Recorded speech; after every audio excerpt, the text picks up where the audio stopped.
மாம் தன்னை வியந்து. இன்றைய ஆய்வரங்கு ஒரு பதிவு பெறுகின்ற ஆய்வரங்காக தொடங்குகின்றது. இந்த ஆய்வரங்கில்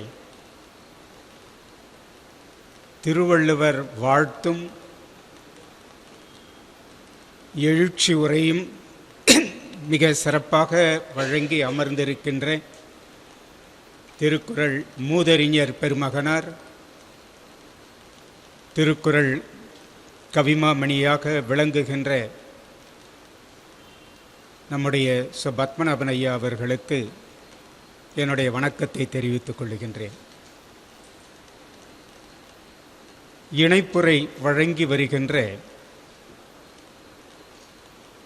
பேராசிரியர் ராணிமேரி கல்லூரியினுடைய பேராசிரியர், நூல்கள் பல படைத்த ஆய்வாளர், பல நூல்களும் கட்டுரைகளும் பாடநூலாக்குகின்ற தகுதி படைத்தவராக விளங்குகின்ற பெருந்தகை, ஆய்வு பல கண்ட ஆய்வாளர் என்ற நிலைப்பேட்டிலே இருக்கின்ற முனைவர் கமலா முருகன் அம்மையார் அவர்களை வணங்குகின்றேன். இன்றைக்கு மிகச் சிறப்பான முறையிலே வரவேற்புரை வழங்கி சிறப்பித்திருக்கின்ற, திருக்குறள் ஆய்வில் பேரீடுபாடு கொண்டு பல்வேறு ஆய்வுகளையும் முன்னெடுத்துச் செல்லுகின்ற பெருமைக்குரியவராக விளங்குகின்ற கோ சுமத்ரா தேவி அம்மையார் அவர்களையும் வணங்குகின்றேன். இன்றைக்கு தலைமை தாங்கி இந்த நிகழ்வை சிறப்பிக்க வருகை தந்திருக்கின்ற வள்ளுவர் குறள் குடும்பத்தினுடைய நிறுவனர், அதை இயக்கும் பெருந்தகை, சிறப்பாக திருக்குறளை முன்னெடுத்துச் செல்ல வேண்டும் என்கின்ற பேரார்வம் கொண்ட பெருந்தகை, நாம் நம்முடைய புலனங்களிலே டெலகிராம் என்ற ஒன்று இருக்கிறது என்றால் அதிலே நானும் இணைந்திருக்கின்றேன் என்றால் அந்த இணைப்பை தருவதற்கு நான் பெருங்குடியில் இருந்த பொழுது அங்கே வந்து எனக்கு இணைப்பு தந்துவிட்டு சென்ற பெருந்தகை தான் இன்றைய தலைவர் பெருமகனார். இல்லை என்றால் அந்த இணைப்பு எனக்கு என்ன என்று தெரிந்திருக்க வாய்ப்பே கிடையாது. அது கிடைத்த காரணத்தினால்தான் பல்வேறு தலைப்புகளிலே அங்கே ஆய்வுரைகளை நான் அந்த இணைப்பின் அந்த டெலகிராம் மூலமாக, தொலைவரி மூலமாகவே நான் வழங்கி இருக்கிறேன். அதற்கு ஒரு பெரும் உதவியாக இருந்தவர்கள் இன்றைக்கு தலைமை தாங்குவது ஒரு பெரும் சிறப்பு தான். நாள்தோறும் பல்வேறு நிகழ்ச்சிகளை தொடர்ந்து நடத்தி கொண்டிருக்கின்றார்கள். வள்ளுவர் குறள் குடும்பம் என்பது பல வல்லுநர்களை, ஆளுமைகளை எல்லாம் ஒருங்கே கொண்ட ஒரு குழுவாக ஒருவரை ஒருவர் அறிந்து கொண்டு பாராட்டி கொண்டு சிறப்பாக உறவு பாராட்டுகின்ற ஒரு நல்ல இணைப்பாக அந்த குறள் குடும்பம் வளர்ந்து கொண்டிருக்கிறது. அதை மிகச் சிறப்பாக அவர்கள் நடத்தி செல்கின்றார்கள். அவர்களுக்கு நெஞ்சார்ந்த நன்றியையும் வணக்கத்தையும் நான் தெரிவித்துக் கொள்கின்றேன். சான்றோர் பெருமக்களே, இன்றைக்கு நீங்களெல்லாம் ஓரளவு அறிந்தவைதான். கடவுள், இறைவன், தெய்வங்கள், அவற்றை பற்றி நாம் பலமுறை சொன்னாலும் கூட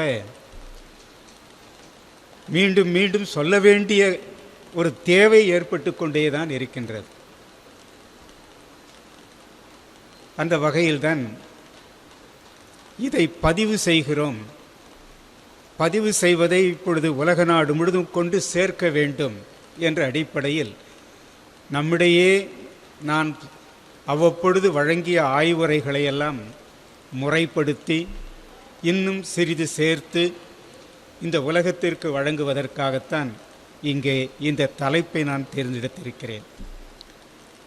அடுத்த வாரமும் இதே போன்று ஒரு தலைப்பு காலந்தோறும் திருக்குறள் உரைகள் என்ற தலைப்பிலே நான் பேச இருக்கிறேன். 1200 உரைகளிலே 1140 உரைகள் என்னிடம் இருக்கின்றன. அந்த உரைகளை பேச வேண்டிய ஒரு நெருக்கடியை நான் ஏற்படுத்தி கொள்கிறேன். ஏனென்றால் கட்டுரை முடித்து முடிவுரையும் முன்னுரையும் வருவதற்கே 1.5 மாத காலம் ஆகிக்கொண்டிருக்கிறது. ஏதாவது ஒரு நெருக்கடியை நாம் ஏற்படுத்தி கொண்டால் தான் அந்த முடிவுரையும் முன்னுரையும் எழுதப்படுகின்ற நிலை ஏற்பட்டுவிடும் என்ற காரணத்தினால்தான் அடுத்த தலைப்பினை நான் இந்த 2 திருக்குறள் காலந்தோறும் திருக்குறள் உரைகள் என்பதை நான் எடுத்துக்கொள்வதற்கு காரணமே அதைத்தான் அமையப் போகின்றது. சான்றோர் பெருமக்களை இப்பொழுது நான் உரையை தொடங்குகிறேன். ஒன்றே உலகம், பிறப்பு ஒக்கும் எல்லா உயிர்க்கும். வருகை தந்திருக்கின்ற அத்தனை சான்றோர்களையும் நான் கைகூப்பி வணங்குவதிலே பெருமகிழ்ச்சி அடைகின்றேன். தலைப்பு சிறியதாக இருக்கலாம், ஆனால் அதில் இருக்கின்ற பொருண்மை ஆழமாக நாம் எண்ணி பார்க்கத்தக்கது என்பதை இந்த நேரத்தில் நான் குறிப்பிட்டுக் கொள்ள கடமைப்பட்டவனாக இருக்கின்றேன். அண்ட சராசரங்கள், உயிர்கள், உயிர் அற்ற பொருள்கள் ஆகியவை தோற்றத்திற்கான காரணங்கள் ஆராயும் ஆய்வுகள் மனிதன் எப்போது சிந்திக்கத் தொடங்கினானோ மெய்ப்பொருள் காண முனைந்த காலத்திலேயே தொடங்கிவிட்டது. என்றால் உலகம் எப்பொழுது தோன்றியது, யார் படைத்தது? ரிக்வேதத்தில் கூட ஒரு ரிஷி கேட்கின்றார், இந்த உலகத்தை யார் படைத்தது, எப்பொழுது படைத்தார்கள்? அவர் இந்த உலகத்தை படைக்கின்ற பொழுது எங்கே இருந்தார் என்றெல்லாம் ரிஷிகள் மிக ஆழமான கேள்விகளை கேட்பதை நம் ரிக்வேதத்திலிருந்து அறிந்து கொள்ளவும் முடிகின்றது. இதற்கான விடை காண முனைந்தவர்கள் பலவேறு கோணங்களிலே அவர்கள் விடை காண முயற்சித்திருக்கிறார்கள். சிலர் அணுக்களை அடிப்படையாக கொண்டு சிந்தித்தார்கள். அணுக்கள் நிலையானவை, அவற்றினுடைய சேர்க்கை வேறுபாடுகளால் தான் இந்த உலகமும் தோன்றுகிறது, உலக உயிர்களும் தோன்றுகின்றன, இங்கே இருக்கின்ற உயிரற்ற பொருள்களும் நிலைத்திருக்கின்றன.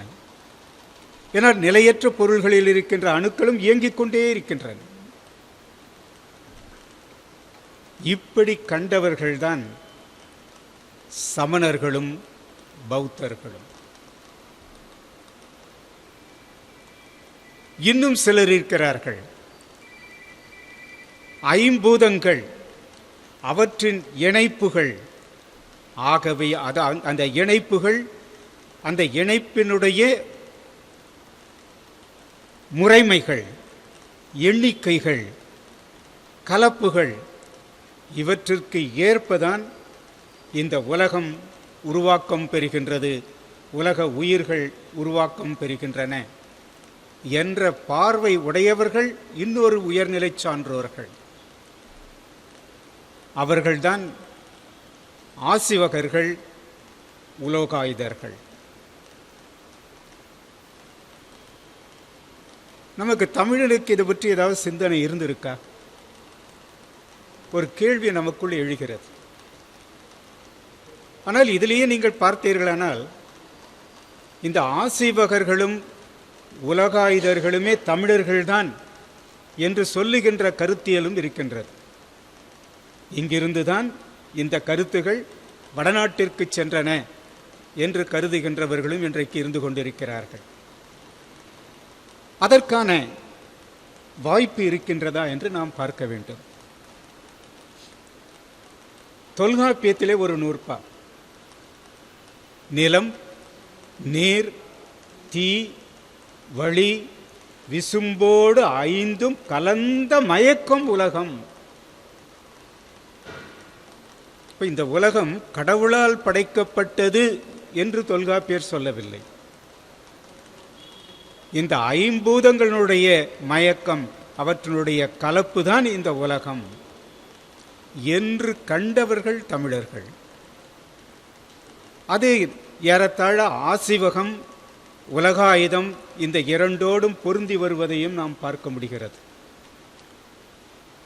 மனித உடம்பு என்று ஒன்று இருக்கிறதே, இது எப்படி உருவாக்கப்பட்டிருக்கின்றது என்று காண்கின்ற பொழுதும் இந்த ஐம்பூதங்களினுடைய கலப்புதான் இந்த உடலின் உருவாக்கம் என்று கொண்டவர்கள் தமிழர்கள்.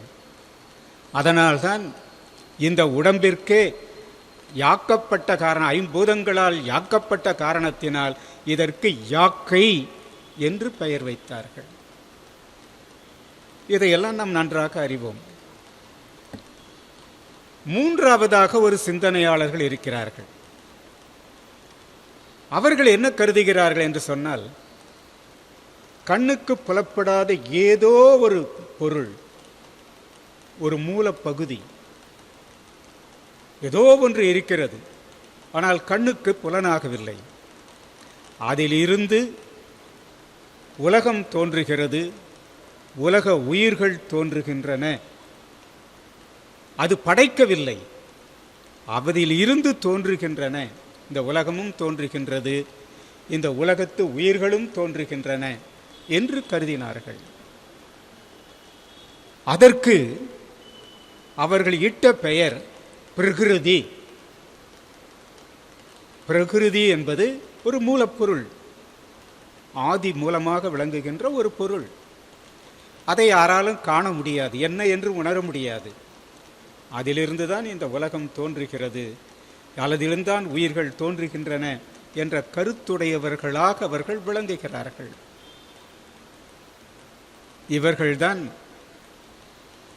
சாங்கியர்கள், சாங்கிய கோட்பாட்டாளர்கள்.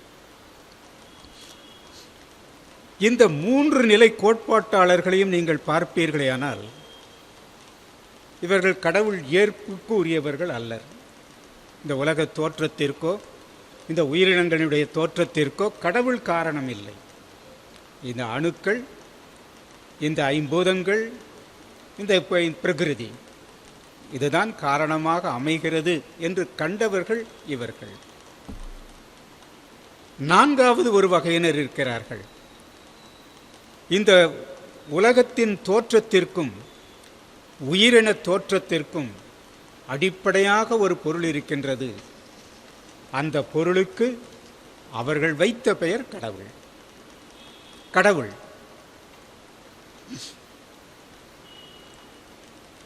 இதைத்தான் வைதிகர்கள், யோக சிந்தனையாளர்கள், நியாயம், மீமாமிசை போன்ற வைதிகத்தின் வழிவந்தவர்கள், இவர்கள் அத்தனை பேரும் இந்த உலகத்தின் தோற்றத்திற்கும் உலக உயிரினங்களின் தோற்றத்திற்கும் மூலமாக இருக்கின்ற பொருள் அது கடவுள் என்று கண்டார்கள்.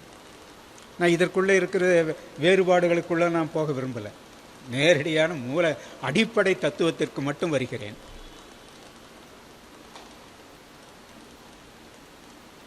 சரி, நம்ம இந்த சிந்தனைகள் மாறுபடுமா? இப்போ கடவுள் என்றே கொண்டு விட்டார்கள் என்றால் எல்லாருக்கும் கடவுள்னா ஒரே மாதிரியான பொருள் கொள்வார்களா அல்லது வேறுபட்ட பொருள் கொள்வார்களா?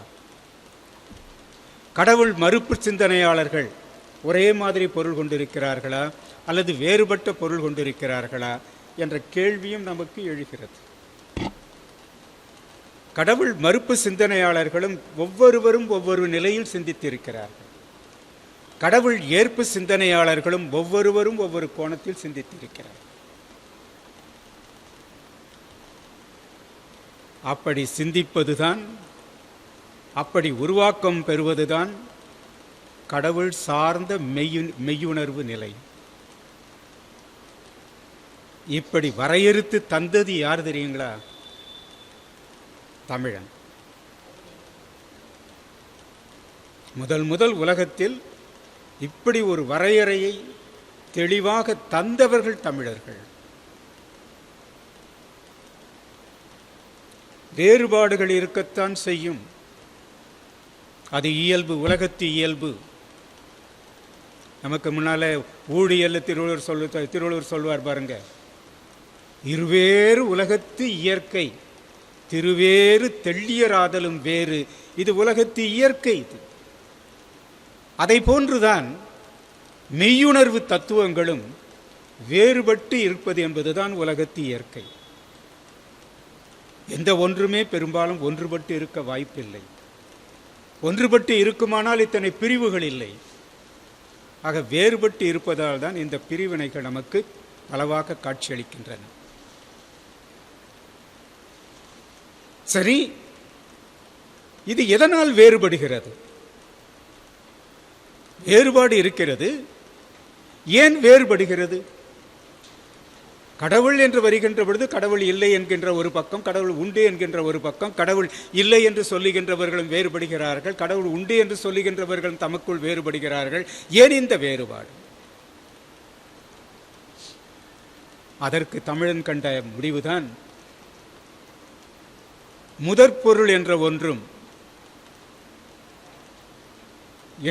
இடம் என்கின்ற ஒன்றும். முதற்பொருள் என்ற ஒன்று இருக்கிறது. அந்த முதற் பொருளை இரண்டாக பகுத்தார்கள். என்ன இரண்டாக பகுத்தார்கள்? நிலம், பொழுது. நிலம் பொழுது இரண்டின் இயல்பென மொழிபை இயல்புணர்ந்தோரே என்று தொல்காப்பியர் வரையறுத்து சொல்வார். இதான் முதற் பொருள். ஆனால் சமயவாதிகளுக்கு முதல் பொருள் வேறு. இந்த இயற்பியல்வாதிகளுக்கு, இயற்கை நெறியாளர்களுக்கு முதற் பொருள் என்று சொல்லுகின்ற பொழுது அது நிலமும் பொழுதும். அப்படியானால் நிலத்திற்கும் பொழுதும் வேறுபடுவதற்கு ஏற்ப அங்கே தோன்றுகின்ற கடவுளும் வேறுபடுவார். அங்கு தோன்றுகின்ற கடவுள் தத்துவங்களும் வேறுபடும், சிந்தனைகளும் வேறுபடும். அதுதான் உலகத்து இயற்கை என்று சொன்னவர் தொல்காப்பியர். எல்லாம் மற்ற சிந்தனைகளோட மிக உயர்ந்த சிந்தனை தமிழன் அன்றைக்கு கொண்டிருந்தான். அப்பொழுது கருப்பொருள் என்பது பற்றி ஒரு வரையறை தருகிறார். முதற் பொருளை இடமாக கொண்டு கருக்கொள்ளுகின்ற பொருள் கருப்பொருள்.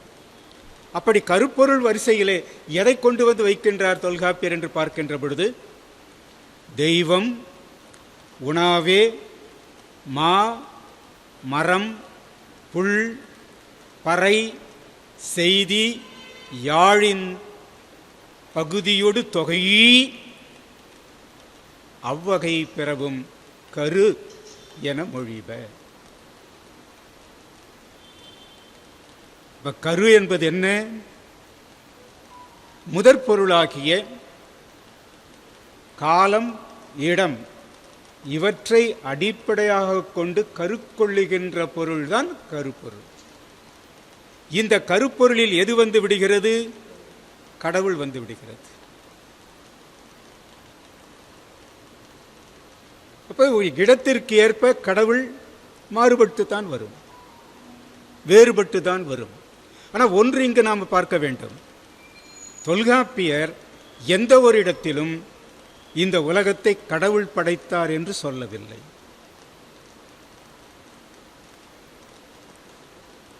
நல்லா நம்ம புரிஞ்சுக்கணும். ஏன்னா இன்னைக்கு கீழடியில் கிடைத்திருக்கின்ற உண்மை பொருள் என்ன தெரியுங்களா?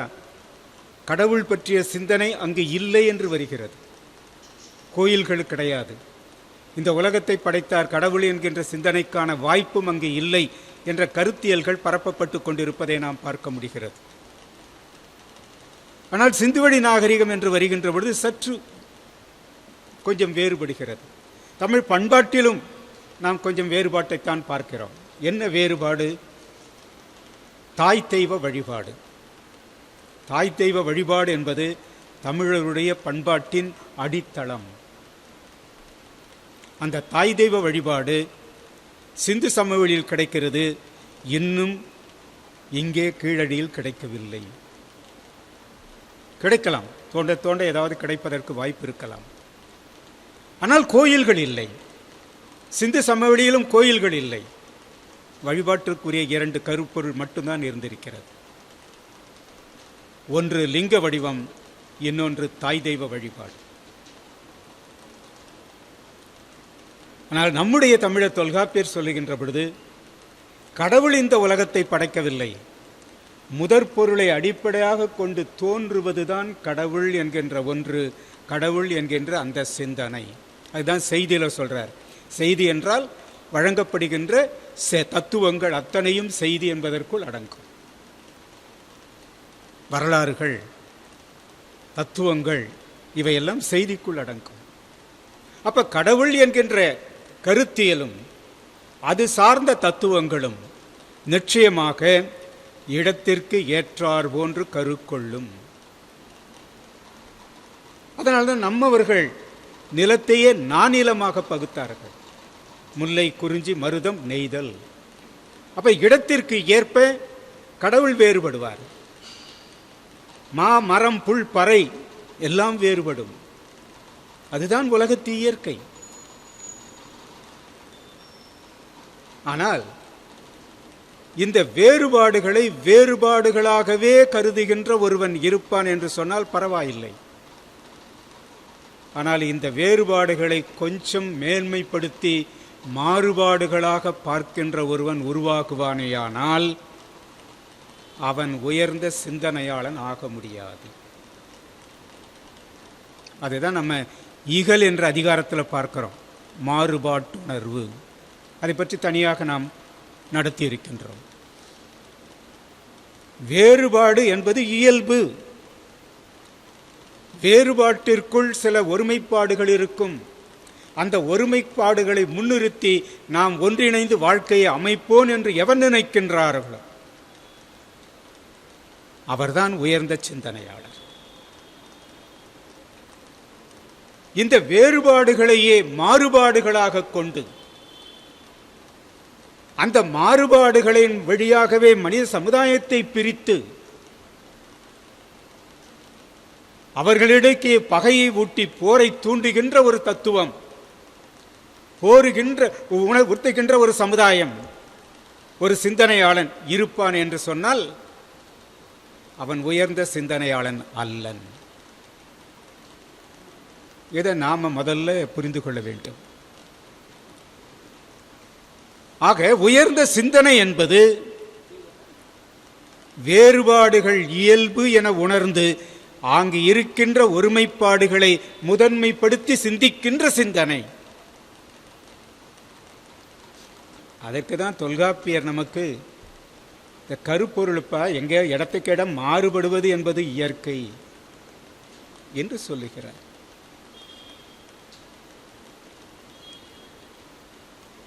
ஆனால் என்ன நடந்தது?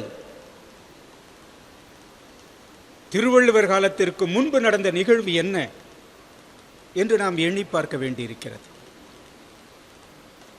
கடவுள் மறுப்பு சிந்தனையாளர்கள் நான் 3 வகையாக இப்பொழுது நான் தொகுத்து காட்டினேன். அவர்கள் ஒன்றுபட்டார்கள் என்றால் இல்லை. ஒரு காலத்தில் வேண்டுமானால் சமணர்களும் ஆசிவர்களும் ஒன்றாக இருந்திருக்கிறார்கள். சமணத்தோடு தொடர்பட்ட நிலையில் தான் ஆசிவகர்கள் பிரிந்து வருகிறார்கள். பிரிந்து வருவதற்கு காரணம் அவருடைய சிந்தனை கொஞ்சம் வேறுபடுகிறது. அவர்கள் அணுக்களை முதன்மையாக கொண்டார்கள். இவர்கள் ஐம்பூதங்களை முதன்மையாக கொண்டு அவற்றுள் இருக்கின்ற அணுக்கள் என்று ஒரு சின்ன வேறுபாடுதான். ஆனால் அதை பெரிதாக மாறுபாடாக அவர்கள் கொண்டு விடவில்லை.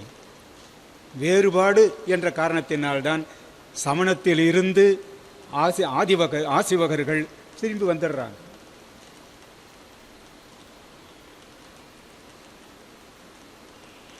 ஆனால் ஒரு காலகட்டத்தில் இவர்களுக்குள்ளேயே இது பிரிவுணர்வு பகை உணர்வாகி பகை உணர்வு போர் உணர்வாக மனிதனை கொல்லும் உணர்வாக மாறிவிட்டு இருப்பதை பார்க்க முடிகிறது. உதாரணத்திற்கு எடுத்துக்கொள்வோம் என்று சொன்னால், அசோகன் மகத பேரரசனுடைய முடிசூடா மன்னன். பேரரசன் என்று பெருமிதமாக பாராட்டப்படுகின்ற ஒரு பெருமிதத்துக்குரியவன். கலிங்கப் போருக்கு பிறகு தன்னுடைய முறைமை தவறு, வாழ்க்கை முறைமை அல்ல, அரசியல் முறைமையும் தவறு என்பதை தெளிவாக உணர்ந்து இனி போரற்ற வாழ்க்கை என்பதுதான், போரற்ற அரசியல் என்பதுதான், போரில்லா நாடு என்பதுதான் என் இலக்கு என்று தன்னை வரையறுத்து கொண்ட ஒரு வாழ்நெறி சிந்தனையாளன் அசோகன். அதற்கு அவன் துணையாக கொண்டது பௌத்த மதம். 10,000த்திற்கு மேற்பட்ட பௌத்த மத சிந்தனைகளை எல்லாம் ஆங்காங்கே கல்வெட்டுகளாகவும் பொதித்து வைத்து எல்லோரும் ஒன்றாக வாழ்வோம், அமைதியாக வாழ்வோம், போரற்று வாழ்வோம் என்பதை இங்கே பரப்பியவன். ஆனால் அவன் உள்ளத்திலும் ஒரு களங்கம் இருந்தது. என்ன களங்கம்? எந்த புத்த மதத்தை தனக்குரிய உயர்நிலை மதமாக ஏற்றுக்கொண்டாரோ அவருக்கு மற்ற மதங்கள் மீது கொஞ்சம் கசப்புணர்ச்சி, மற்ற மதங்கள் மீது ஒரு கசப்புணர்ச்சி. அதனால் என்ன செய்கிறார் என்று சொன்னால், நம்முடைய ஆசிவகர்களை எல்லாம் பலரையும் கொன்று தீர்த்து விடுகிறார். ஆசிவகமும் கடவுள் மறுப்பு சிந்தனை தான், புத்த மதமும் கடவுள் மறுப்பு சிந்தனை தான். ஆனால் இதுக்குள்ள கொஞ்சம் வேறுபாடு இருக்கிறதால அசோகன் என்ன நினைக்கிறாருன்னா, புத்த மதம் தான் இந்த நாட்டில் பரப்பப்பட வேண்டும், உலக நாடு முழுதும் பரப்பப்பட வேண்டும், மற்ற மதங்கள் எல்லாம் ஒழிக்கப்பட வேண்டும் என்ற தவறான எண்ணத்திற்கு அவர் வந்து விடுகிறார்.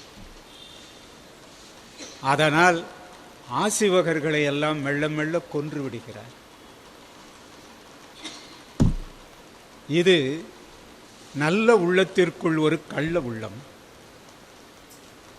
அதனால்தான் வரலாற்றிலே அசோகனை ஒரு நல்ல பேரரசனாக பார்த்தவர்கள் ஒரு கொலைகாரனாகவும் பார்க்கிறார்கள். இது ஒரு பக்கம். மகத பேரரசு உண்டாயிற்று இல்லைங்களா, அதனுடைய கடைசி அரசனை ஒரு பிராமணன் பிரகர்த்தன புருஷமித்திரன், அவன் அந்த கடைசி அரசனுக்கு, மகத அரசனுக்கு போர் தளபதியாக விளங்கியவர், போர் தளபதியாக விளங்கியவர். நல்லா புரிஞ்சுக்குங்க. நம்பி வைத்திருந்தான் மகத சாம்ராஜ்யத்தினுடைய தளபதியாக. ஆனால் அவனுக்குள் ஒரு எண்ணம், இவன் புத்த மதத்தை பரப்புகிறான், புத்த மதத்திற்கு வாழ்வு தருகிறான், இலங்கையெல்லாம் கொண்டு போய் புத்த மதத்தை பரப்பிக் கொண்டிருக்கின்றான். இது நம்முடைய தத்துவத்திற்கு மாறான ஒன்று, நம்முடைய சித்தாந்தத்திற்கு இது ஒரு எதிரான ஒன்றாக இருக்கிறது. ஆகவே இதற்கு ஒரு விடிவு காண வேண்டும் என்றால் என்ன செய்யணும்னு பார்க்கிறார். என்ன செய்யறது? எப்பொழுதுமே ஒரு தத்துவம் பரவுகிறது என்று சொன்னால் அது அரசினுடைய அங்கீகாரத்தை பெற்றால்தான் அதற்கு மதிப்பு இருக்கும், எந்த தத்துவமானாலும். ஆக இந்த அரசனால் புத்த மதம் அங்கீகாரத்தை பெற்றுக்கொண்டிருக்கிறது. புத்த மதமோ வைதிகத்திற்கு எதிரானது. நான் வைதிக சார்புடைய பிராமணன். அப்ப என்ன செய்வது? யார் முதற்காரணியாக இருக்கின்றானோ அவனை அழிச்சிடணும். ஆக ஒரு படைத்தளபதியாக இருக்கின்ற ஒருவன் அந்த படைத்தளபதிகளெல்லாம் கூடியிருக்கின்ற நேரத்திலேயே அவர்களுக்கு இடையிலேயே அந்த மகத பேரரசனை கொன்றுவிடுகிறான். அப்படி கொல்வதற்கு எது காரணமாக இருந்தது? இந்த கடவுள் மறுப்பு சார்ந்த புத்த மத சிந்தனை, கடவுள் ஏற்பு சார்ந்த வைதிக சிந்தனை. ரெண்டு பேரும் ஒன்றை தூக்கி நிறுத்தினுடைய விளைவு என்னாயிற்று? கொலையாக முடிந்து விடுவதை நாம் பார்க்க முடிகிறது. ஏன் திருவள்ளுவருக்கு பின்பு கூட நாம் பார்க்கிறோம் அல்லவா, சைவர்கள் 8000 சமணர்களை கழுவேற்றியதாக ஒரு நிலைப்பாடு இருப்பதை பார்க்க முடிகிறது. ஆகவே திருவள்ளுவர் காலத்திலேயே கடவுள் மறுப்பாளர்கள் ஒரு பக்கம் போராடிக் கொண்டிருந்தார்கள், போரிட்டுக் கொண்டிருந்தார்கள். தத்துவத்தின் பெயரால் கடவுள் உண்டு என்கின்றவர்களும் ஒரு பக்கம் தங்களுக்குள் போராடிக் கொண்டிருந்தார்கள். கூடியவரை மற்றவர்களை தன் பக்கம் இழுப்பதற்கான போராட்டம் நடந்து கொண்டே இருந்தது. புத்த மதம் வைதிகத்திற்கு எதிரானது. ஆனால் அந்த புத்த மதத்தை சிதைக்க வேண்டும் என்று சொன்னால் என்ன வழி? வெளியே இருந்து சிதைக்க முடியாது. உள்ளே போய் அதை உயர்த்துவது போல் உயர்த்தி சிதைத்து விட வேண்டும். இதைத்தான் பிராமணர்கள் செய்தார்கள். நல்லா புரிந்துக்கணும். வர்ணாசிரமத்தை எதிர்த்து தோன்றியது புத்த மதம். புத்த சங்கம் எல்லாருக்கும் இடம் கொடுத்தது. யாருக்கும் வேறுபாடு கிடையாது. வர்ணாசிரம பிரிவெல்லாம் கிடையாது. அதெல்லாம் வேண்டாத ஒன்று, அது தீய நெறி என்று சொல்லி சங்கம் அமைத்து எல்லாரையும் அழைத்தார்கள். எல்லாரும் வந்தார்கள். தாழ்த்தப்பட்ட மக்கள் முதற்கொண்டு எல்லாரும் வந்தார்கள். அவர்களுக்கிடையே பிராமணர்களும் வந்தார்கள். எப்பொழுதுமே வரலாற்றில் நாம் பார்ப்போம் என்று சொன்னால், எங்காவது பிராமணர்கள் நுழைகிறார்கள் என்று சொன்னால் அது ஒரு காலகட்டத்திலே சிதையப் போகிறது என்று அர்த்தம். இன்றைக்கு இந்திய நாட்டின் அரசியல் அமைப்பு நிலையை பார்த்தாலே நமக்கு அது தெளிவாக புரிந்துவிடும். ஆக அந்த நிலையிலே இவர்கள் உள்ளே சென்ற பிறகு புத்தரை தூக்கி பிடித்தார்கள். புத்தரை தூக்கி பிடித்தார்கள். நீங்க என்ன புத்தரை போய் சாதாரண ஒரு அரச குடும்ப சத்திரியன் நினைக்கிறீங்க? அவர் ஒரு ஞானி என்று மட்டும்தானே நினைக்கிறீர்கள்? இல்லை இல்லை, அவர் எத்தனையோ பிறவிகள் எடுத்து கடவுளாக இருந்த ஒரு கடவுள். அவர் ஒரு கடவுளை நீங்கள் மனிதனாக மட்டுமே மதிக்கிறீர்களே, இது என்ன மடமை என்று சொல்லி அவர்கள் உள்ளே புகுந்து முதலிலே புத்தரை கடவுளாக்கினார்கள். புத்தர் கடவுளானார். அதற்கடுத்து ஒரு வேட்டு வைத்தார்கள். என்ன வேட்டு? இந்த புத்தர் தாங்க திருமாலின் 9வது அவதாரம். எங்களவன் ஆயிட்டார் இல்லையா? இதுதாங்க தன்மை. எல்லாவற்றையும் தமதாக்கிக் கொள்ளுகின்ற முயற்சியில்தான் ஆரியர்கள் வைதிகர்கள் பெரிதும் ஈடுபட்டார்கள். ஆகவில்லை என்று வருகின்ற பொழுது அழித்தார்கள். அப்படித்தான் உலகாயுதம் அழிக்கப்பட்டது, ஆசிவகம் அழிக்கப்பட்டது. சாங்கியத்தை தன்பால் இழுப்பதற்கு முயற்சித்தார்கள். சாங்கியம் கடவுள் மறுப்பு சிந்தனை. அதன் பிறகு இவர்கள் சாங்கியத்தோடு என்ன செய்தார்கள் என்று சொன்னால், அங்கே இருக்கிற சாங்கியத்தில் இருக்கின்ற பிரகிருதி, அந்த பிரகிருதியோடு இவர்கள் புருடன் என்ற ஒன்றை உண்டாக்கி, பிரகிருதியை பெண்ணாக்கி புருடனை ஆணாக்கி, இந்த ரெண்டும் சேர்ந்துதான் கடவுள் உண்டாகிறது, உலகம் உண்டாகிறது என்று சொல்லி அந்த சாங்கியத்தை தன்வயப்படுத்த முயற்சித்தார்கள். அதனால் சாங்கியம் ரெண்டாக பிரிந்தது. நான் சொல்றதனுடைய உட்பொருள் ரெண்டாக பிரிஞ்சதுன்னா இன்னைக்கு நீங்க எண்ணி பார்த்தீங்கன்னா அதன் உட்பொருள் உங்களுக்கு புரியும். ஒன்று, வைதிகத்தினுடைய சாயல் பெறுவதற்கு முற்பட்ட சாங்கியம். அடுத்தது வைதிக சாயல் பெற்ற பிற்பட்ட சாங்கியம். இரண்டு நிலையாக சாங்கியம் பிளவுபட்டதை பார்க்க முடிகிறது. ஆக இங்கே என்ன செய்கிற அந்த அரசன் புத்தர்களை எல்லாம் அழிக்க நினைக்கிறான். ஏன்னா அதுதானே உயர்ந்த இவங்களுக்கு மிக பெரும் எதிர்ப்புக்குரியதாக இருந்தது. அந்த தளபதி அரசனை கொன்றுவிட்ட பிறகு ஒரு சூழ்ச்சி செய்கிறான். என்ன சூழ்ச்சி?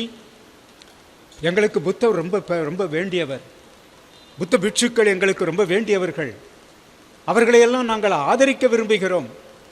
அவர்களுக்கெல்லாம் நாங்கள் வாழ்வு தர விரும்புகிறோம். அப்படி புத்த பிட்சுக்கள் இந்த உலக இந்தியாவிலே எங்காவது இருப்பார்கள் என்றால் யாராவது நீங்கள் எங்களை கொண்டு வந்து தாருங்கள், உங்களுக்கு தங்க நாணயம் ஒன்று கொடுக்கப்படும் என்று அறிவிக்கிறார்.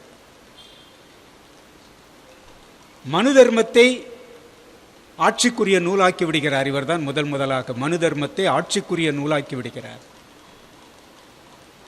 அசோகன் வைத்த கல்வெட்டுகளை எல்லாம் தீர்த்து அடித்து ஒழித்து விடுகின்றார். பெரும்பாலும் அழிக்கப்படுகிறது. இருப்பவர்களோ புத்த பிட்சுகள்.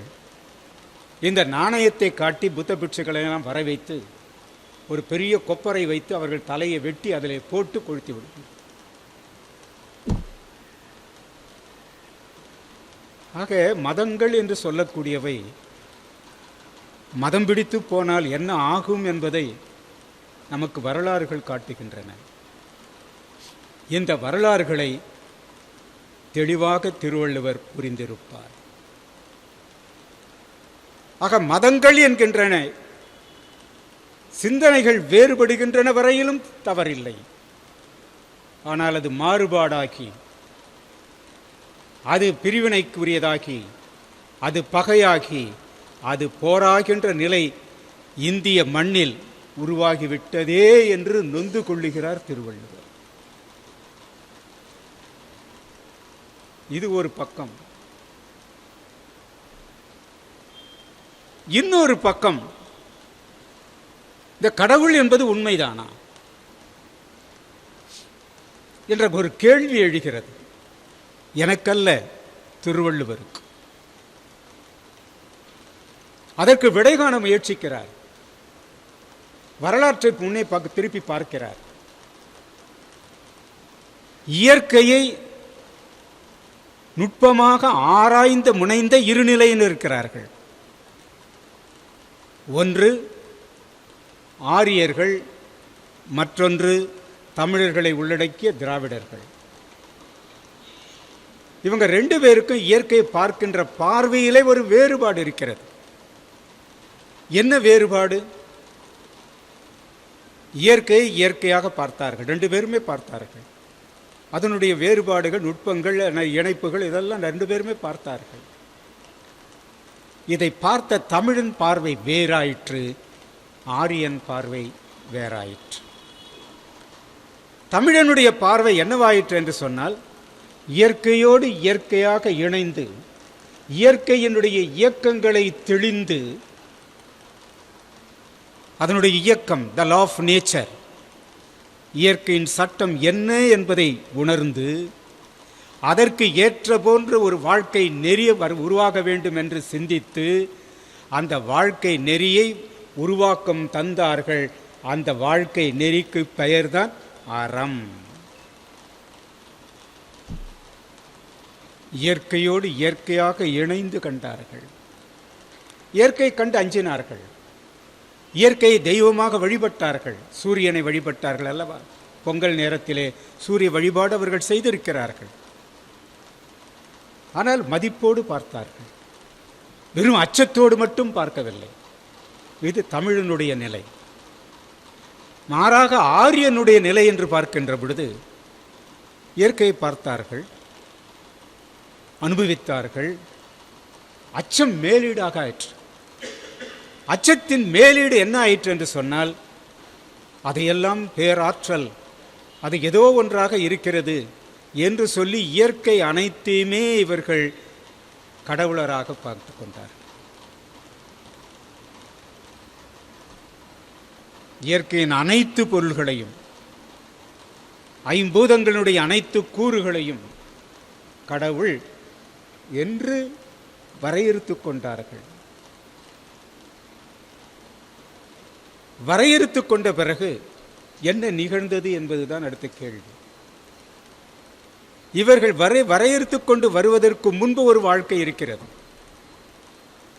அந்த வாழ்க்கையும் கூட கொஞ்சம் நம்ம பார்த்தால் நன்றாக இருக்கும் என்று நான் நினைக்கிறேன். அது ஒரு புதிய செய்தியாக இருக்கலாம். எப்படி கிரேக்க நாகரிகம், மெசபடோமிய நாகரிகம், எகிப்திய நாகரிகம், சிந்துவெளி நாகரிகம் என்று நாம் சொல்லுகிறோமோ, அப்படி ஒரு நாகரிகம் ஆப்கானிஸ்தான், உஸ்பெகிஸ்தான் என்ற அந்த பகுதிகளை ஒட்டி ஒரு நாகரிகம் உருவாயிற்று. அந்த நாகரிகத்திற்கு பெயர் ஆக்சிஸ் நதி நாகரிகம். எத்தனை பேர் கேள்விப்பட்டிருப்பீர்கள் என்று எனக்கு தெரியவில்லை. ஆக்சிஸ் நதி நாகரிகம். அந்த நாகரிகத்தில் இருவேறுபட்ட இனக்குழுக்கள். ஒரு குழு நல்ல கோட்டைகள் கட்டி மிகச் சிறப்பாக வாழ்ந்தார்கள், நாகரிகத்தோடு வாழ்ந்தார்கள். அப்படி வாழ்ந்தவர்கள் தங்களை அசுரர்கள் என்று குறித்துக் கொண்டார்கள்.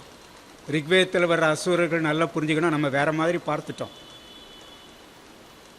இந்த ஆக்சிஸ் நதி நாகரிகத்தில் இருந்த நல்ல பெரிய மாளிகைகள் வீடுகளெல்லாம் கட்டி சிந்துவெளி நாகரிகத்துக்கு சற்று ஒப்ப வாழ்ந்த அந்த மக்கள் தங்களை அசுரர்கள் என்று குறித்துக் கொண்டார்கள். அதே நாகரிகத்தின் இன்னொரு பகுதியின் காட்டுப்பகுதியிலே வாழ்ந்த மக்கள், அவர்களும் ஆரியர்கள் தான், 2 பேருமே ஆரியர்கள் தான். காட்டுப்பகுதியிலே வாழ்ந்த மக்கள் அவர்கள் தங்களை தேவர்கள் என்று குறித்துக் கொண்டார்கள்.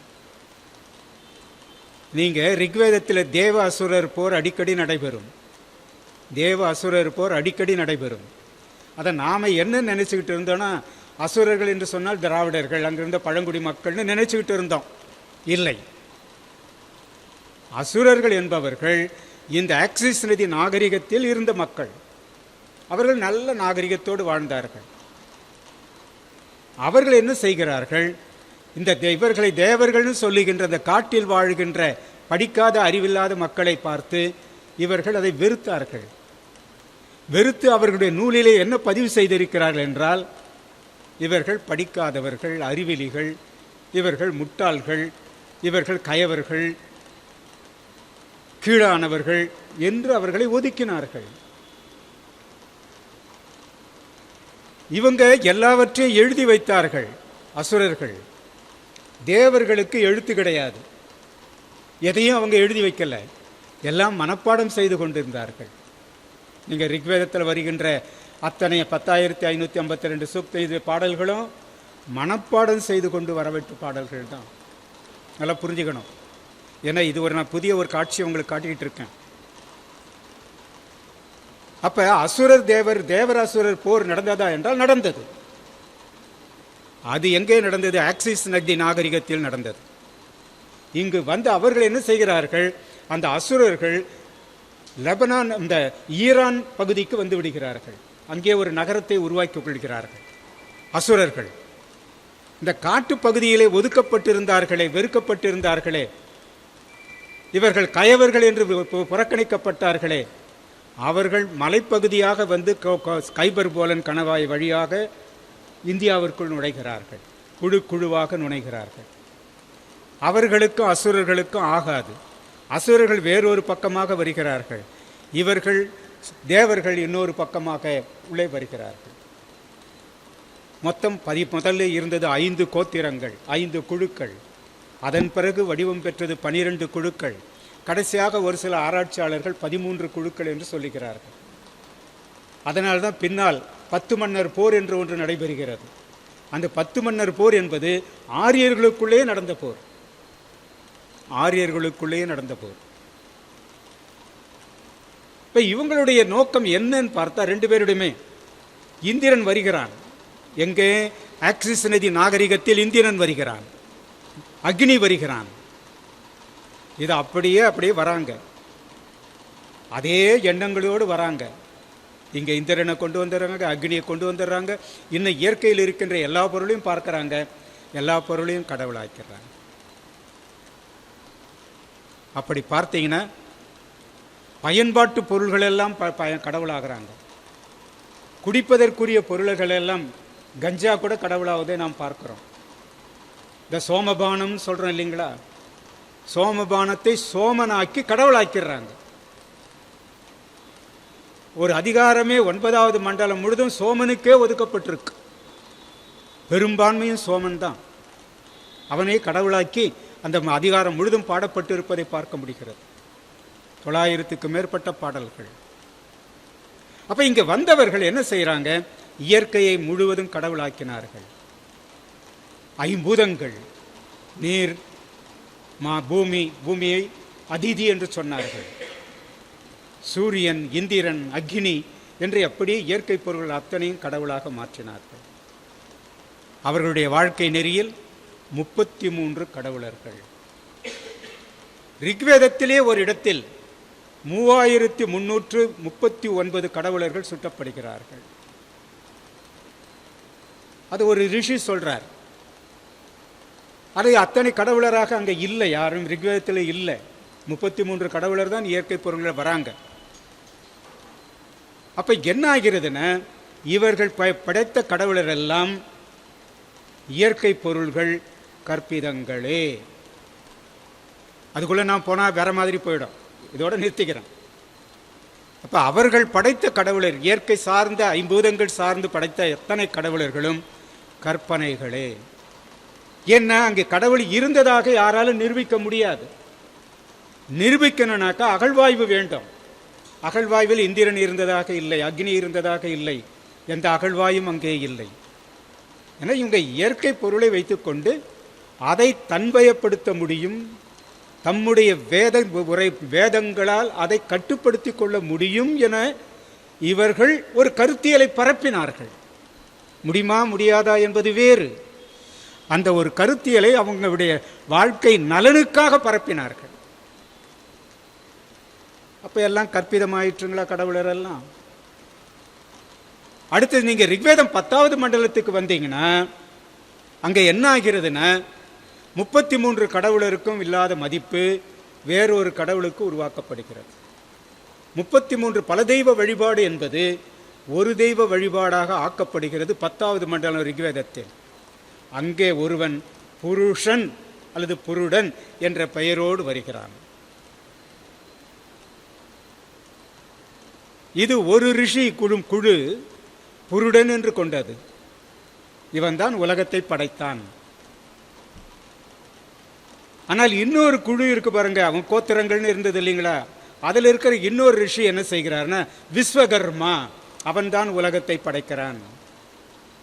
அதேதான், உலகத்தை படைத்தான் பொருளை கொள்ளுகின்ற பொழுது ஒரு குழு புருஷன் என்கிறது, இன்னொரு குழு விஸ்வகர்மா என்கிறது, இன்னொரு குழு பிரகஸ்பதி என்று சொல்கிறது. அப்ப ஒவ்வொரு குழுக்குள்ளேயும் அவரவர் பார்வைக்கு ஏற்றார் போன்றுதான் அவர்கள் கடவுளை படைத்துக் கொள்ளுகிறார்கள். ஆனால் இந்த கடவுளர் படைப்பதாக கொள்ளுகிறார்கள். அதான் நம்ம பார்க்கணும். இவங்க தான் படைக்கிறாங்க, ஆனால் அந்த கடவுளர் தான் படைக்கிறார்கள் என்கிறார்கள். நீங்க பார்த்தீங்கன்னா இந்த 33 கடவுளர் இருக்காங்க பாருங்க, அந்த 12 குழுவை ஒவ்வொரு கடவுளை முதன்மைப்படுத்திக்குவாங்க. ஒரு குழு இந்திரன் தான் எல்லாவற்றுக்கும் மூலம், இன்னொரு குழு இல்லை வாயு தான் எல்லாவற்றுக்கும் மூலம், இல்லை இன்னொரு குழு சோமன் தான் எல்லாவற்றுக்கும் மூலம் என்று போவார்கள். அவங்களுக்குள்ள வேறுபடும். ஆனா இங்கே வருகின்ற பொழுது 3 வகையாக பிரிந்து விடுகிறார்கள். புருஷன் உலகத்தை படைத்தவன், விஸ்வகர்மா உலகத்தை படைத்தவன், பிரகஸ்பதி உலகத்தை படைத்தவன் என்ற 3ஆக ஒரு தெய்வ கோட்பாட்டிற்குள் வந்து விடுகிறார்கள். ஆனால் பார்வைகள் 3 பெயர்களாக மாறுகின்றன. அதுவும் கற்பனையே. அப்படி ஒருவனை எங்கேயும் காட்ட முடியாது. அது கூட இந்த புருஷன் ஒன்று வந்தது பாருங்க, அந்த புருஷன் எங்கிருந்து வந்ததுன்னா சாங்கியத்திலிருந்து வந்தது. அந்த சாங்கியத்தில் என்ன இருக்கு? பிரகிருதின்னு இருக்கு. அந்த பிரகிருதினா ஏதோ ஒரு பொருள், அதுக்கு கண்ணுக்கு தெரியாத ஒரு பொருள், மூலப்பகுதி. அந்த மூலப்பகுதியில் இருந்து தான் எல்லாம் வருதுன்னு சொன்னாங்க. பிரம்மா அது பிரம்ம ஏறத்தாழ அப்படி கொள்ளலாம். ஆனால் அவங்க பிரம்மாலாம் வடிவம் கொடுத்து கடவுள் வடிவெல்லாம் கொடுக்கல. ஏதோ ஒரு பொருள், அது என்ன என்று எங்களுக்கு தெரியாது. அப்படி என்று கருதப்பட்ட நிலையில் இவங்க என்ன செய்கிறாங்க? அது ஒன்று மட்டும் இருந்து இந்த உலகத்தை படைக்க முடியாது, உயிரினத்தை படைக்க முடியாது. அது பெண்ணாக்கிடுவோம், நாம் புருஷனை ஆணாக்கிடுவோம். இந்த ரெண்டும் சேர்ந்தால்தான் இந்த உலகம் தோன்றுகிறது, உலக உயிர்கள் தோன்றுகின்றன.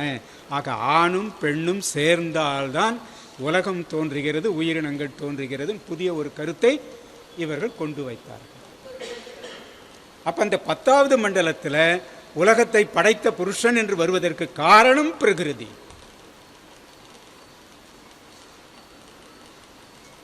ஏன்னா எப்படியும் சாங்கியத்தை அழிச்சிடணும்னு நினைச்சாங்க, அதுக்கு எதிராக ஒன்று உருவாக்கிட்டாங்க. இது ஒரு பக்கம். இன்னொரு பக்கம் நீங்க பார்த்தீங்கன்னா, ஏன்னா இந்த பின்புலத்தை புரிஞ்சுக்கிட்டாதான் ஏன் திருவள்ளுவர் கடவுள் வாழ்த்து என்ற அதிகாரத்தை படைத்தார் என்பதை நம்ம புரிஞ்சுக்க முடியும். அதற்கு தான் இவ்வளவு பின்புலங்களையும் நான் காட்ட வேண்டியிருக்கு. இந்த ஆரியர்கள் வைதீகத்தை தோற்றுவித்தார்கள் அல்லவா?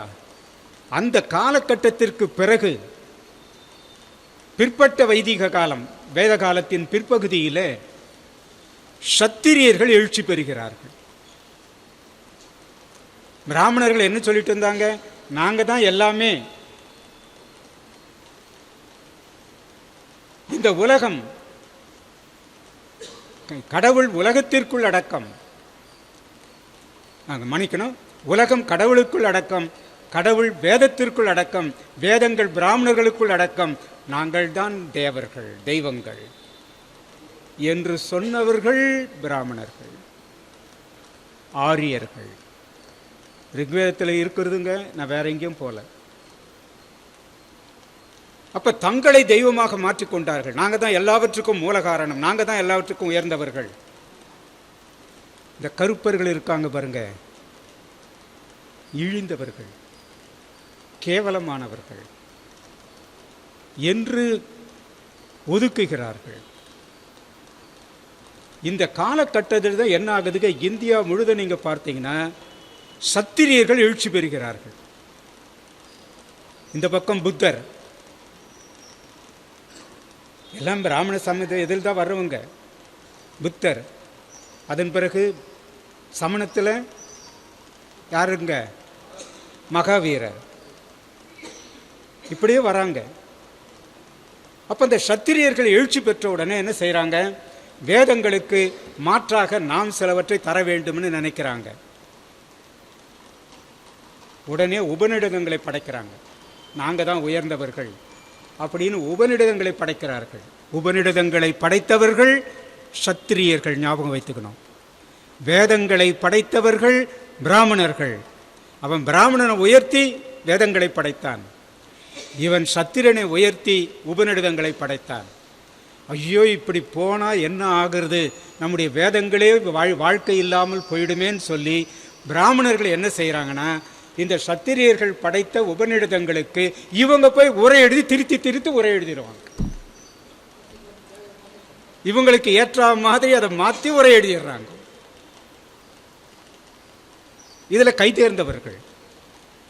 நம்ம உரையை திருக்குறளையும் மாற்றி எழுதலையா, சங்க இலக்கியங்களையும் மாற்றி சொல்லலையா, அதில் கைவந்தவர்கள்.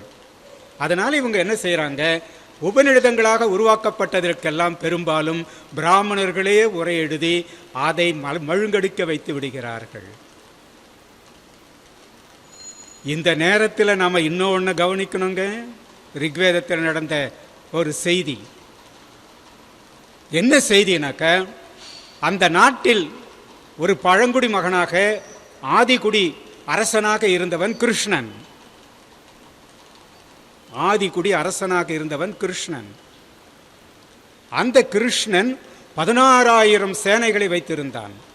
அவனுக்கு பல மனைவியர். இதுல இருந்து தான் பின்னால கிருஷ்ணன் பல மனைவியருக்கு வரார். பல மனைவியர், அதுல பல மனைவியர் கருவுற்று இருந்தார்கள். அதுல என்ன வேறுபாடுனா, அங்கிருந்த ஆதி குடிமக்கள் போருக்கு போகின்ற பொழுது பெண்களும் போருக்கு போவார்கள், பெண்களும் போருக்கு போவார்கள். ஆனால் ஆரியர்களில் பெண்கள் போருக்கு போகக்கூடாது, போக மாட்டார்கள். திராவிடர்களில், அந்த கருப்பர்களில் பெண்களும் கூட போருக்கு போவார்கள். ஒரு போர் நடைபெறுகிறது கிருஷ்ணனுக்கும் இந்திரனுக்கும். அங்க இந்திரனா இருக்கிறது பிராமணர்கள், ஏன்னா அது கற்பிதம் தானே, இந்திரன் கற்பிதம். அதுக்கு பதில் இவங்க தான் போய் போரிடுறாங்க. அங்க போய் போர் நடக்குது. அந்த போரில் 16,000 படை வீரர்கள் கொல்லப்படுகிறார்கள். கிருஷ்ணனும் கொல்லப்படுகிறான். அந்த கிருஷ்ணன் கொல்லப்படுவதை எப்படி சுற்றாங்க தெரியுங்களா? ரிக்வேதத்தில் இந்திரன் கிருஷ்ணனுடைய கருப்பு தோலை உரித்தான். ரிக்வேதங்க, நான் வேற இடத்துல போல, கிருஷ்ணனுடைய கருப்பு தோலை உரித்தான். அதோடு விட்டு இருந்தா பாவம் அவங்கள சேர்ந்து இருக்காதுங்க. அதற்கடுத்த ஒரு பாவத்தை செய்கிறான் இந்திரன். என்ன? கருவுற்ற பெண்கள் போருக்கு வந்தாங்க இல்லையா, அந்த கருவுற்ற பெண்களையும் கொன்று விடுகிறான். ஆரிய மரபின்படி கருவை சிதைப்பதும் கருவுற்ற பெண்களை கொல்வதும் தவிர்க்க முடியாத பாவம். அதுதான் அறம்பாடிற்றே ஆயிழை கனவே என்று வருகின்ற இடத்தில் ஆண்முலை அறுத்து அறநிலோர்க்கும் மானிழை மகளிர் கரு சிதைத்தோர்க்கும் வரும். கரு சிதைப்பதே பாவம். இங்க கொலையே பண்ணிடுறான் பல பெண்களை. கிருஷ்ணனுடைய மனைவியர்களை பல பெண்களை கொன்று விடுகிறான். அது அவனுடைய வரலாற்றில் ஒரு பாவக்கரையாக மாறிவிடுகிறது. நல்லா புரிஞ்சுக்கணும். அப்ப இப்போ என்ன ஆயிற்றுங்க? சத்திரியர்கள் மேல வந்துட்டாங்க இல்லைங்களா? வந்த உடனே அதுக்கு மாற்று தருவதற்காக, அதுக்கு கொஞ்சம் திருத்தி பார்ப்பதற்காக என்ன செய்யறாங்கன்னா, பிரம்மசூத்திரத்தை உண்டாக்குறாங்க. ரெண்டுக்கும் சமாதானப்படுத்துகிற வகையில் பிரம்மசூத்திரத்தை உண்டாக்குறாங்க. அப்போ உபநிடதங்களுக்கு அடுத்து பிரம்மசூத்திரம் உருவாக்கப்படுகிறது. இப்போ இந்த பாவத்துக்கு கழுவாய் தேடணும் இல்லையா? யாரை வைத்து கழுவாய் தேடுறது? கிருஷ்ண மனைவிகளை கொண்டுட்டுமே. கிருஷ்ணன் ஒரு சத்திரியன். ஆகவே இவங்க என்ன நினைக்கிறாங்க? பிராமணர்களை பாராட்டி கொண்டிருந்த வழக்காற்றை ஒழித்து பிராமணர்கள் வேதங்களை உயர்ந்ததாகவும் வேள்விகளை உயர்ந்ததாகவும் வழங்கி கொண்டிருக்கிறார்கள் என்ற சிந்தனையை முறித்து சத்திரியர்களே பிராமணர்களை உயர்த்தினார்கள், சத்திரியர்களே வேள்விகளை உயர்த்தினார்கள், சத்திரியர்களே வேதங்களை உயர்த்தியது என்ற நிலைப்பாட்டை உருவாக்க நினைத்தார்கள். அங்கே பகவத்கீதையை கொண்டு வந்தார். பாவத்துக்கு பரிகாரம். ஆக கிருஷ்ணன் என்று சொல்லுகின்றவன் உண்மையில்லை, இவருடைய கற்பிதம். ஒரு அரசனை கற்பிதமாக கொண்டு வந்து சத்திரியனை கொண்டு வந்து நம்மை புகழ வைக்க வேண்டும் அப்படின்னு பகவத்கீதை படைத்தாங்க. பகவத்கீதை படைக்கப்பட்டதனுடைய நோக்கம் பிராமணர்களை உயர்த்தி பிடிக்க வேண்டும், வேள்விகளுக்கு அங்கீகாரம் தர வேண்டும், 7 மறுபிறப்பு இந்த வர்ணாசிரமத்தை தூக்கி பிடிக்க வேண்டும், பிராமணர்களை தூக்கி பிடிக்க வேண்டும் என்றெல்லாம் நீங்கள் பகவத்கீதை படித்தீங்கன்னா எல்லாம் அதில் தான் இருக்கும். வர்ணாசிரமத்தை அப்படியே தூக்கி பிடிக்கும். அதைத்தான் நம்முடைய கண்மதியின் ஐயா பகவத்கீதையின் திருக்குறளும் அப்படின்றதில் வர்ணாசிரமம் என்ற தலைப்பை எடுத்துக்கொண்டு அவர் முனைவர் பட்ட ஆய்வு செய்து கொண்டிருக்கிறார். அப்போ பகவத்கீதை உருவாக்கப்பட்டதும் அங்கே கிருஷ்ணன் கடவுளாக்கப்பட்டதும் அது ஒரு கற்பிதம். இதில் இன்னொன்று நீங்கள் பார்க்கணும். என்னன்னா, அங்கே பிரம்மா இருக்கார் இல்லையா, அந்த பிரம்மாவுக்கு அங்கே முக்கியமே கிடையாது. ரிக்வேதத்தில் 2 இடத்துல ரொம்ப மறைந்து வரார். 2 பாட்டில் ரொம்ப மறைந்து வரார் பிரம்மா. ஆனால் சத்திரியர்கள் எழுச்சி பெற்ற பிறகு உபநிடதங்கள் உருவாக்கப்பட்ட பொழுது அங்கே முதன்மை கடவுளாக பிரம்மா வந்து விடுகிறார். பிரம்மா முதன்மை கடவுளாக இவர்களால் உருவாக்கப்படுவதுதான். இவர் உருவாக்கப்பட்டு விடுகிறார். எல்லாமே அவர்தான் என்று வந்து விடுகிறது. அதற்கடுத்த நிலையில் நீங்க பார்த்தீங்கன்னா மும்மூர்த்திகள் பற்றிய ஒரு கருத்தியல் உருவாக்குறாங்க. யார் யாரு? பிரம்மா, விஷ்ணு, அதன் பிறகு சிவன். பிரம்மா படைப்பு கடவுள், விஷ்ணு பாதுகாப்பு கடவுள், சிவன் அழிக்கும் கடவுள். மும்மூர்த்திகளுக்கு ஒரு கோட்பாட்டை உருவாக்குறாங்க. இங்கே நீங்க பார்த்தீங்கன்னா விஷ்ணு அங்கே இருந்த ரிக்வேதத்தில் இருந்த விஷ்ணு அங்கே ஒரு துணை கடவுளாகத்தான் இருந்தார். இந்திரனுக்கு துணை செய்கின்ற ஒரு கடவுள். இங்கே முதன்மை பெறுகின்ற கடவுளாக தூக்கி பிடிக்கப்படுகிறார். அங்கே எங்கேயோ ஒரு மூலையில் கிடந்த பிரம்மா இங்கே முதன்மை இடம் பெற்று விடுகிறார். அதன் பிறகு சிவனும் உடன் இணைந்து விடுகிறார். அது ருத்திரனாக இருந்தவன் சிவனாக மாறுகிறான். இன்னொரு கோட்பாடு வரையறுக்கப்படுகிறது. இது ஒரு கற்பிதம். அதுக்கடுத்து ஒரு கற்பிதம் வருது, இணைப்பு நிலை கடவுளர்கள். இணைப்பு நிலை கடவுளர்னு ஒன்று உண்டாக்குறாங்க. அது என்ன இணைப்பு நிலை கடவுள்? நம்ம குறிஞ்சி நிலத்தில் சேயோன்னு ஒருத்தர் இருந்தார். சங்க இலக்கியத்தில் சேயோன் என்று சொல்லக்கூடியது யாருனாக்கா குறிஞ்சி நில தலைமகன். சங்க இலக்கியத்தில் சேயோன் வருகின்ற இடங்களெல்லாம் எடுத்து பார்ப்பேனானால் அவன் குறிஞ்சி நில தலைமகன். அங்கே யானையின் மீது ஏறி மக்களை காப்பாற்றுவதற்காக கடுமையாக போரிடுகிறான். யானையின் மீது ஏறி குறிஞ்சி நில தலைவனாக வருகிறான். அதே சேயோன் நெய்தல் நிலத்திற்கு வருகிறான். சங்க இலக்கியத்தில் நெய்தல் நிலத்தில் இருக்கின்ற பொழுது படகுகளிலே சென்று பகைவரை அழிக்கிறான். இதான் சேயோன். குறிஞ்சி நில தலைவனாகிறான். அந்த குறிஞ்சி நில தலைவனாகின்ற காரணத்தினால்தான் சேயோன் மேய காடுரை உலகமா மைவரை உலகமா? மைவரை உலகம். அதனால தான் அந்த சேயோனை, அந்த நாட்டின் தலைவனாக இருந்தவனை தெய்வமாக்கி குறிஞ்சி நில தெய்வமாக அவர்கள் வணங்கினார்கள். அது நிலத்தெய்வம். ஆக சேயோன் மேய மைவரை உலகம்னு வருதெல்லாம் நிலத்தெய்வங்கள், கடவுளர் அல்ல. இப்ப இந்த நிலத்தெய்வத்திற்கு எப்பவுமே குறிஞ்சி நிலம்னு சொன்னா காதல் என்பது மிக முக்கியம். அங்க இருக்கிற வள்ளி, அங்க இருக்கிற வள்ளிப்பு செடி, அந்த இதுதான் ரொம்ப முக்கியமானது. அங்க இருக்கிறவளுக்கு வள்ளி என்ற பெயர்கள் நிறைய போடுவாங்க மகளிருக்கு. அதனால இந்த சேயோனுக்கு சங்க இலக்கியத்திலேயே வள்ளி என்ற ஒரு காதலியை உருவாக்கி விடுகிறார்கள். அங்கே வடநாட்டில் சுப்பிரமணியன்,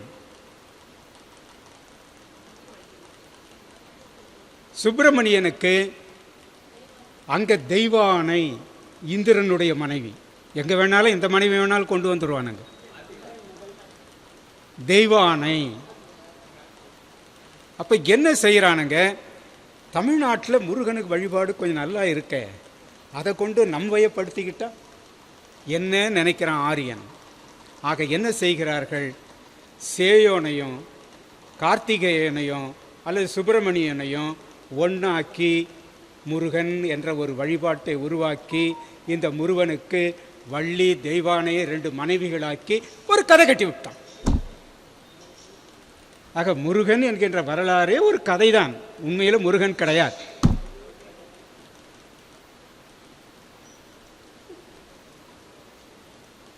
ஆக இதெல்லாம் நீங்க பார்த்தா திருவள்ளுவருக்கு மயக்கம் வரல, தெளிவு வந்தது.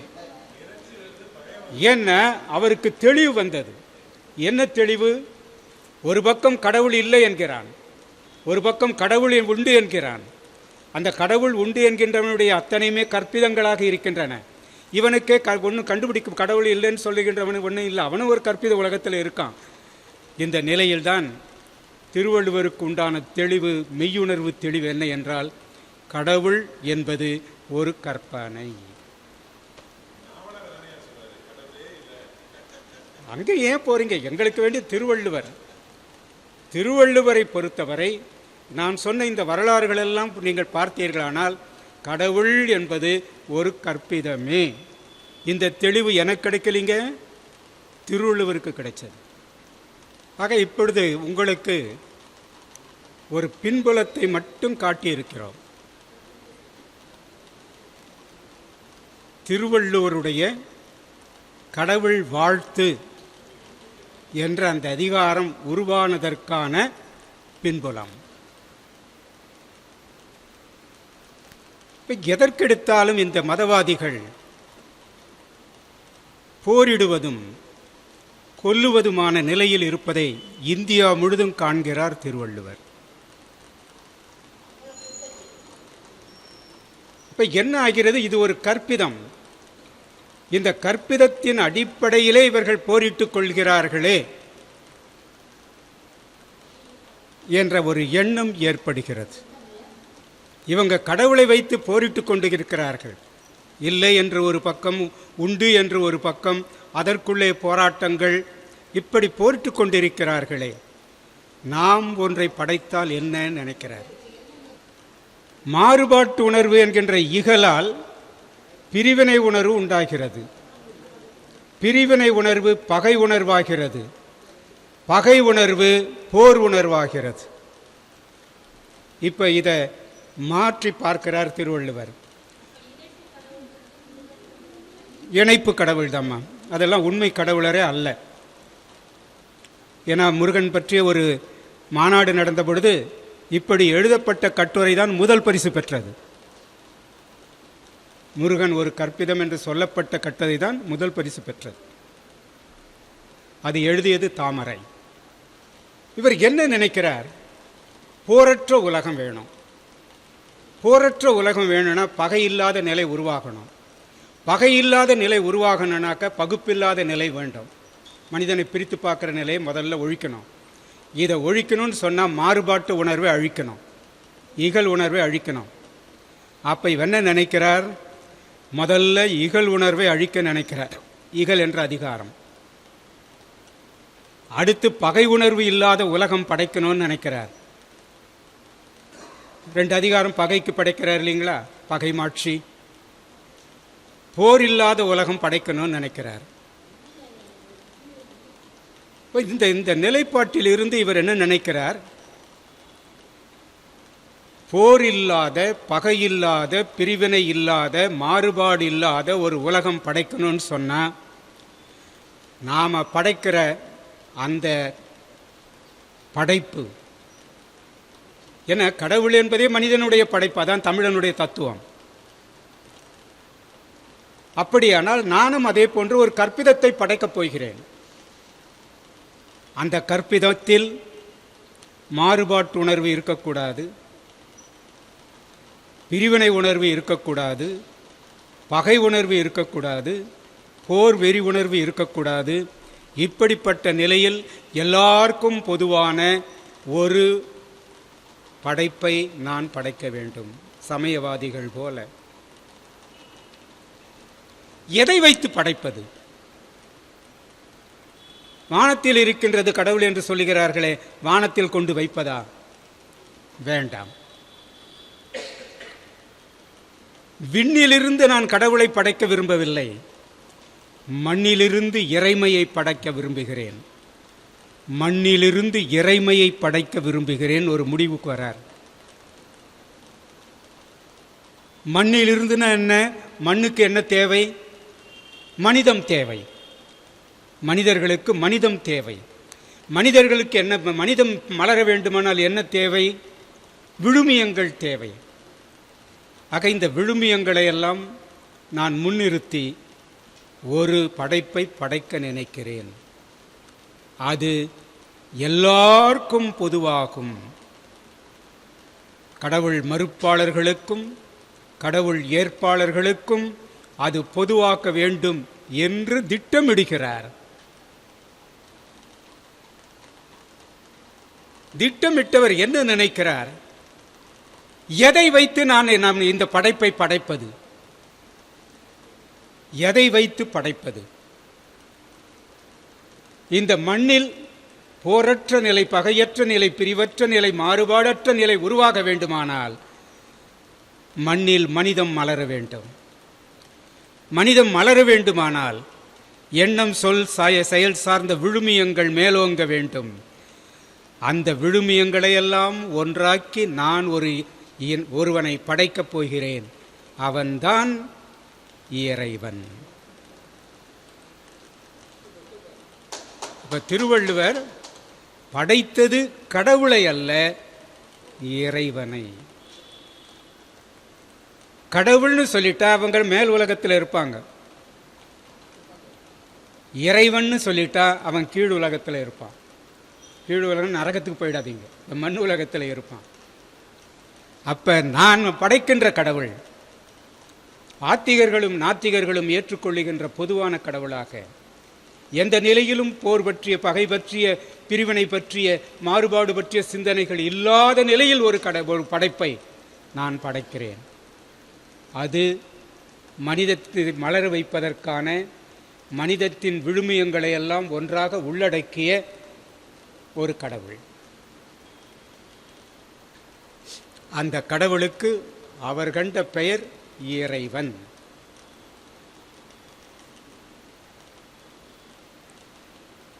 அப்போ எல்லாரும் கடவுள் படைச்சிட்டாங்க. சமுதாயத்தில் கடவுள் இல்லைன்றான், கடவுள் உண்டுன்றான். சரி, நீ போ. நான் கடவுளை படைக்க விரும்பலை, இறைவனை படைக்க விரும்புகிறேன். அந்த இறைவன் எதை அடிப்படையாக கொண்டவன்? மனித பண்புகளை அடிப்படையாக கொண்டவன். இறைவனுக்கு உருவம் முக்கியம் அல்ல, இறைவனுக்கு பண்புகள் தான் முக்கியம். முதன்மை பண்பு, பண்புகளின் அடிப்படையிலான ஒரு படைப்பு, அதற்கு பெயர் இறைமை.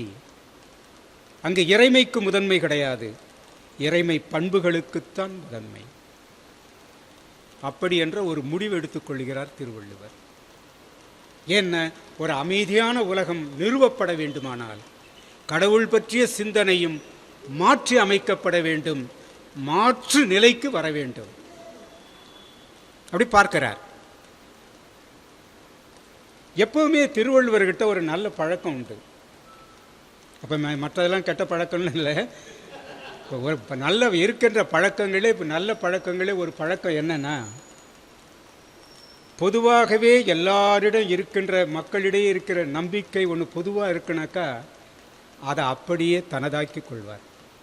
ஏன்னா எல்லாருக்கும் பொது, அப்போ நானும் கொண்டு வந்தால் பொதுவாகிடும் இல்லையா?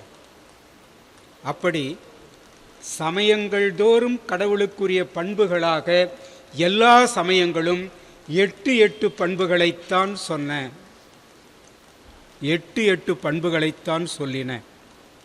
எல்லா சமயங்களும், வைணவ சமயம், சமண சமயம், பௌத்த சமயம், சமண சமயம், வைதிகம், எல்லா கடவுளர்களும் 8 பண்புன்னு சொல்லியிருக்காங்க. அப்படி கடவுளர் எல்லாம் 8 வந்த பிறகு என்ன செய்கிறார் திருவள்ளுவர்? அந்த 8 நாம எடுத்துக்குவோம், 8 நாம எடுத்துக்குவோம், அந்த குணங்களை அந்த 8க்குள்ளே அடைக்கிடுவோம். அவனுக்கு என் குணத்தான் என்று பெயரிட்டு விடுவோம். நான் ஒவ்வொரு கடவுளை சமயங்களில் என்னென்ன கடவுள்னு தனியாக வேறு குறித்து வச்சுருக்கேன். எல்லாமே 8 வருது. அது போனால் இன்னும் கொஞ்சம் நேரம் ஆயிடுன்றதால கொஞ்சம் முடிச்சிடுறேன். அப்போ தான் படைத்த கடவுளுக்கு, தான் இறைமைக்கு என் குணத்தான் என்று பெயரிடுகிறார். இது ஒரு நிலை. அதன் பிறகு அந்த இறைமையை படைக்கிறார். அப்போ அந்த இறைமை என்பது கடவுள் என்பதிலிருந்து வேறுபட்ட ஒன்று. கடவுளும் இறைமையும் ஒன்று அன்று. நீங்கள் போய் கடவுள் வாழ்த்தில் போய் அங்கே எல்லா கடவுளர் பேரெல்லாம் உள்ளே புகுத்தினா கூட அது எந்த வகையிலும் ஒத்து வராது. ஏன்னா ஒரு சிலர் கடவுள் வாழ்த்தை எடுத்தவங்க என்ன செய்தாங்க, இதில் பாருங்க சமணம் இருக்கிறது, சமண கடவுள் தான் இருக்கிறார் அப்படின்னு தொடங்கினார் காளிங்கர். இல்லை இல்லை, இதில் பௌத்தம் தான் இருக்கிறது அப்படின்னு கொண்டாடினார். யார் தெரியுங்களா? அயோத்திதாசர். இப்போ நம்முடைய தமிழ் மறையான் இவங்களாம் இதில் பௌத்தம் தான் இருக்குது, பௌத்த கடவுளை தான் திருவள்ளுவர் பாடி இருக்கிறாரு. நாங்கள் இல்லை இல்லை சைவந்தான்னார் காசுப்பிள்ளை, இல்லை இல்லை வைணவர் தான் என்னார் வைமுக்கோ கோபாலகிருஷ்ண ஆச்சாரியார், இல்லை வைதீகம்தான் அப்படின்னார் பரிமேழகர், இல்லை கிறித்துவந்தான் அப்படின்னார் மு தெய்வநாயகம், இல்லை இல்லை உயர்ந்த மனிதன் தான் இங்கே இருக்கிறார் என்றாருங்க பகுத்தறிவாதிகள். அப்போ என்ன ஆயிற்றுங்க? இதிலிருந்து நம்ம என்ன தெரிஞ்சுக்கிறோம்? திருவள்ளுவர் சொன்ன அந்த இறைவன் எல்லாருக்கும் உரியவன், எல்லாருக்கும் உரியவன். ஆனால் யாரும் தனி உரிமை கொண்டாடுகின்ற அளவுக்கு அந்த கடவுள் அங்கே இல்லை. எந்த சமயத்திற்கும் உரிமை கிடையாது. என முழுமையும் அது பண்பின் அடிப்படையிலானது. அவங்க படைத்ததெல்லாம் நீங்கள் பார்த்தா அந்த இறை எலி அது இது முடிவு அப்படி முடிவில்லை, காலம் இல்லை, எல்லாம் கடந்தவன், அப்படி இப்படிலாம் ஏதோ சொல்லிட்டு இருப்பாங்க எல்லாரும். அப்படியெல்லாம் திருவள்ளுவர் சொல்ல அதெல்லாம் இங்கே கொண்டு வந்து வைக்கல. பண்புகளின் அடிப்படையில் இறைவனுக்கு 8 பண்புகளை வரையறுக்கிறார். அதைத்தான் என் குணத்தானுக்கு முன் மேலாக வைக்கிறார். 8 பண்புகள் என்ன? ஆதி பகவன், வாளறிவன், மலர்மிசை ஏகினான், வேண்டுதல் வேண்டாமை இலான், இறைவன், பொறிவாயில் ஐந்தவித்தான், தனக்கு உவமை இல்லாதான், அறவாழி அந்தணன்.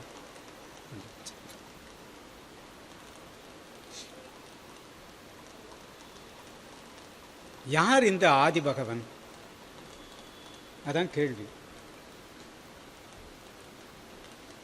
சிவன் என்றார்கள் சிலர், திருமால் என்றார்கள் சிலர், புத்தர் என்றார்கள் சிலர், தீர்த்தங்கர்கள் என்றார்கள் சிலர், பிள்ளையார் வரையிலும் கொண்டு வந்தாங்க.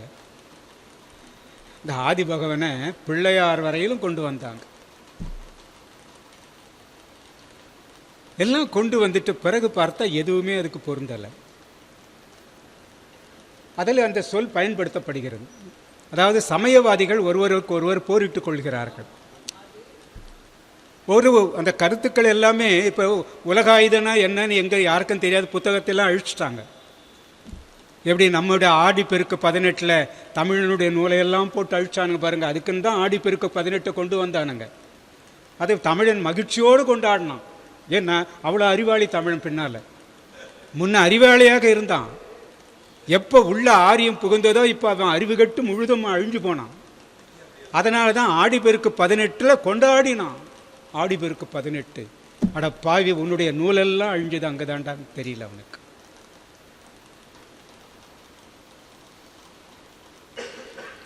அப்படிப்பட்ட நிலையில் என்ன ஆயிற்றுங்க? இந்த ஆதி பகவன் என்பது மணிமேகலையிலும் உதயகுமார காவியத்திலும் இந்த வழக்காடு காதை வருகின்ற பொழுது, சமயங்கள் தமக்குள்ளே வழக்காடி கொள்ளுகின்ற பொழுது எல்லா சமயங்களும் தங்கள் கருத்துக்களை எடுத்துரைப்பார்கள். மணிமேகலையும் சமயத்திறங்காட்ட காதையெல்லாம் வரும் நமக்கு. அங்கெல்லாம் இவங்க இந்த இதெல்லாம் வருது. அப்படி வருகின்ற பொழுது சாங்கியம் பற்றிய ஒரு கருத்து வருகிறது. சாங்கியத்தில் அவங்க சொல்லுகின்ற பிரகிருதி பற்றிய ஒரு கருத்து வருகிறது. அந்த பிரகிருதி என்பதற்கு அவர்கள் மணிமேகலையிலும் உதயகுமார காவியத்திலும் வழங்குகின்ற மொழிபெயர்ப்பு என்ன தெரியுங்களா? மூலப்பகுதி. மூலப்பகுதி. மூலனா ஆதி, பகுதினா பகவு. இப்போ திருவள்ளுவர் முதலில் பயன்படுத்தி இருக்கின்ற ஆதி பகவன் என்பது பிரகிருதியினுடைய பாதிப்பு. ஏதோ ஒரு மூலப்பொருள் அவர் ஒன்று கொண்டு வந்து காட்டலை. உயிரினம் மனித இனம் தோன்றுவதற்கு, விழுமியங்கள்லாம் தோன்றுவதற்கு இதையெல்லாம் உள்ளடக்கி ஏதோ ஒரு மூலப்பொருள் இருந்தது. அது முதன்மை பொருள், எல்லாவற்றுக்கும் மூலமான பொருள். அந்த பொருளுக்கு பெயர் தான் ஆதி பகவன். நாம் என்னென்னையோ சொல்லியிருக்கோம் பாருங்க. ஆதி பகலவன் சொல்லி சூரியனாக்கணும், ஆதி பகவன் சொல்லி பிள்ளையார் வரையிலும் கொண்டு வந்தோம். எந்த ஒன்றுக்கும் அது பொருந்தலை. அது கூட இவர் சாங்கியத்தில் போய் சொன்னாருன்னு நான் சொல்லலை. ஏதோ ஒரு மூலக்கூறு. இவன் அணுன்னு சொல்கிறான் மூலக்கூறு, இவன் ஐம்பூதங்கள்னு சொல்கிறான் மூலக்கூறு. அப்படி ஏதோ இவன் பிரகிருதின்றான் மூலக்கூறு. அப்படி ஏதோ ஒரு மூலக்கூறு. அந்த மூல பகுதிக்கு பெயர்தான் ஆதி பகவன். அப்ப மனித இனத்திற்கே ஒரு மூலமாக இருக்கக்கூடிய ஒருவன். இல்லை இல்லை, நல்லா தெரிஞ்சுக்கணும். இந்த 8 கூறுகளையும் இவர் தான் முதல் படைக்கிறார். 8 பண்புகளையும் இவர் தான் முதல் படைக்கிறார். வாளறிவன் நமக்கெல்லாம் நன்றாக தெரியும். தூய அறிவுடையவன். வேண்டுதல் வேண்டாமை இலான், அதை நான் பின்னால் பேச போகிறேன். மன்னிக்கணும், மலர்மிசை ஏகினான் பின்னால் நான் சொல்கிறோம். வேண்டுதல் வேண்டாமை இலான நல்லா தெரியுது. விருப்பு வெறுப்பு இல்லாதவன். இறைவன தலைமை பண்பினன். இறை என்றாலே தலைமை. பின்னால் நீங்கள் பொறுப்பாளில் இறைன்னு சொல்கிறாரு இல்லைங்களா, தலைவன் அர்த்தாங்க, வேற ஒன்றும் இல்லை, தலைவன். பொறிவாயில் ஐந்தவித்தான் அப்படின்னா புலநடக்க பண்புடையவன். அதன் பிறகு தனக்கோமை இல்லாதனா நிகரில் பண்பினன். அதன் பிறகு அறவாழி அந்தனா அருட்பண்பினன். இந்த 8 பண்பு தான் அந்த இறைமை பண்பு.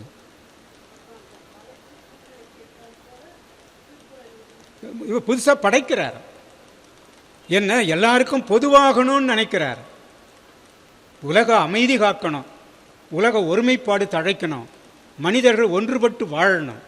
அப்படின்னா நான் கடவுள் சிந்தனைக்குள் எதற்குள்ளும் அகப்பட்டு கூடாது. நான் எல்லாவற்றுக்கும் மேம்பட்ட ஒரு படைப்பை நான் படைக்க வேண்டும். அந்த படைப்பின் பெயர் இறைவன். அது 8. நீங்கள் எல்லாரும் எண் குணங்கள்னு எல்லா கடவுளுக்கும் பெயர் சொல்லிட்டீங்கல்ல, நான் அந்த எண் குணங்களை எடுத்துக்கிறேன். அந்த எண் குணங்கள் நான் மேலே சொன்ன 8 குணங்கள். அதில் உரையாசிரியர்கள் எண் குணங்கள் சொல்லுகின்ற போது எளிமையான குணங்கள், எண்ணப்பட்ட குணங்கள், 8 குணங்கள், அவர் நிறைய பொருள் தருவாங்க. ஆனால் நமக்கு மேலேயே 8 இருக்கு, அதை எட்டி பிடிச்சிட்டா போதும். இந்த நிலைப்பாட்டை முதல்ல அவர் எடுக்கிறாருங்க. சரி, நமக்கு கேள்வி என்னன்னா, ஏன் கடவுளை திட்டமிட்டு தவிர்த்தார்? திட்டமிட்டு தவிர்க்கிறார். எங்குமே உங்களுக்கு முதல் அதிகார பெயரை தவிர எந்த இடத்திலும் கடவுள்னு எங்கேயுமே கிடையாது. 1330 குறட்பாக்களில் எடுத்தீங்கன்னா எங்குமே கடவுள் கிடையாது. கடவுள் என்ற பெயர் கிடையாது. தெய்வம் என்பது கடவுள் இல்லை. தெய்வம் என்பது கடவுள் இல்லை சொல்றேன். இப்போ கடவுள் எப்பொழுதுமே ஒரு அதிகாரத்திற்கு பெயர் வைக்கணும்னா அந்த அதிகாரத்திலோ அல்லது திருக்குறளிலோ ஏதாவது ஒரு இடத்துல அதற்கான ஒரு சொல் தொடர் இருக்கணும். ஆனால் இந்த கடவுள் வாழ்த்து என்பதில் வேற எங்கேயுமே கடவுள் என்ற சொல்லும் கிடையாது.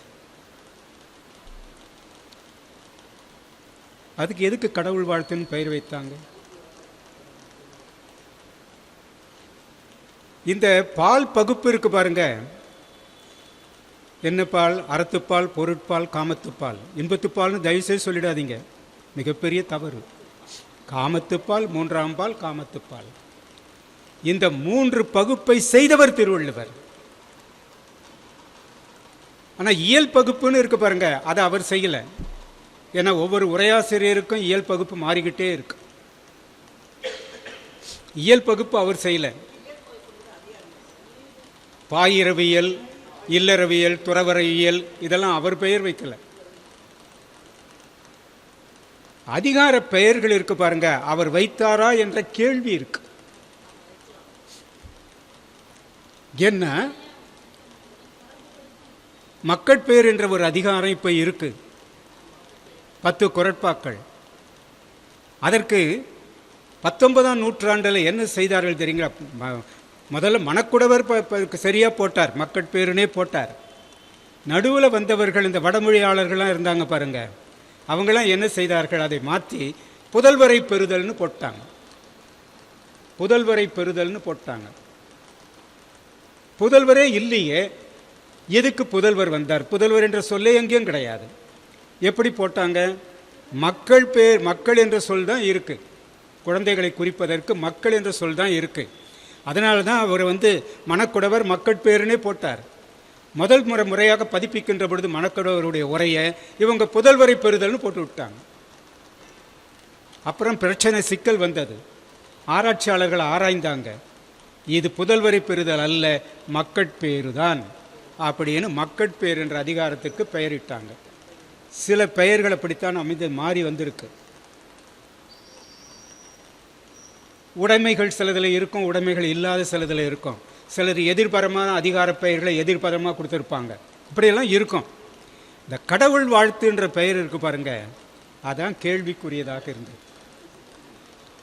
எல்லாரும் ஒன்று ஒன்றா சொல்ல ஆரம்பித்தாங்க. கடவுள் என்பதை அடிப்படையாக வச்சு பொருள் சொன்னாங்க, இறைவன் என்பதை அடிப்படையாக வச்சு பொருள் சொன்னாங்க, தெய்வங்கள்னு அடிப்படையாக வச்சு பொருள் சொன்னாங்க, உயர்ந்த பெரியவர்கள்னு சொல்லி அதுக்கு பொருள் கண்டாங்க. இப்படி அந்த கதைக்கு அந்த கடவுள் வாழ்த்து என்ற அதிகாரத்துக்கு இத்தனை பொருள்கள் சொல்லிட்டு போனாங்க. ஆனால் ஒன்று நீங்கள் தெரிஞ்சுக்குங்க, ஒவ்வொரு குறளையும் பிரித்து பாடுங்க. ஒரே ஒரு ஏதோ ஒரு குறிப்பிட்ட ஒரு முறைமை பின்பற்றப்பட்டிருக்கும்.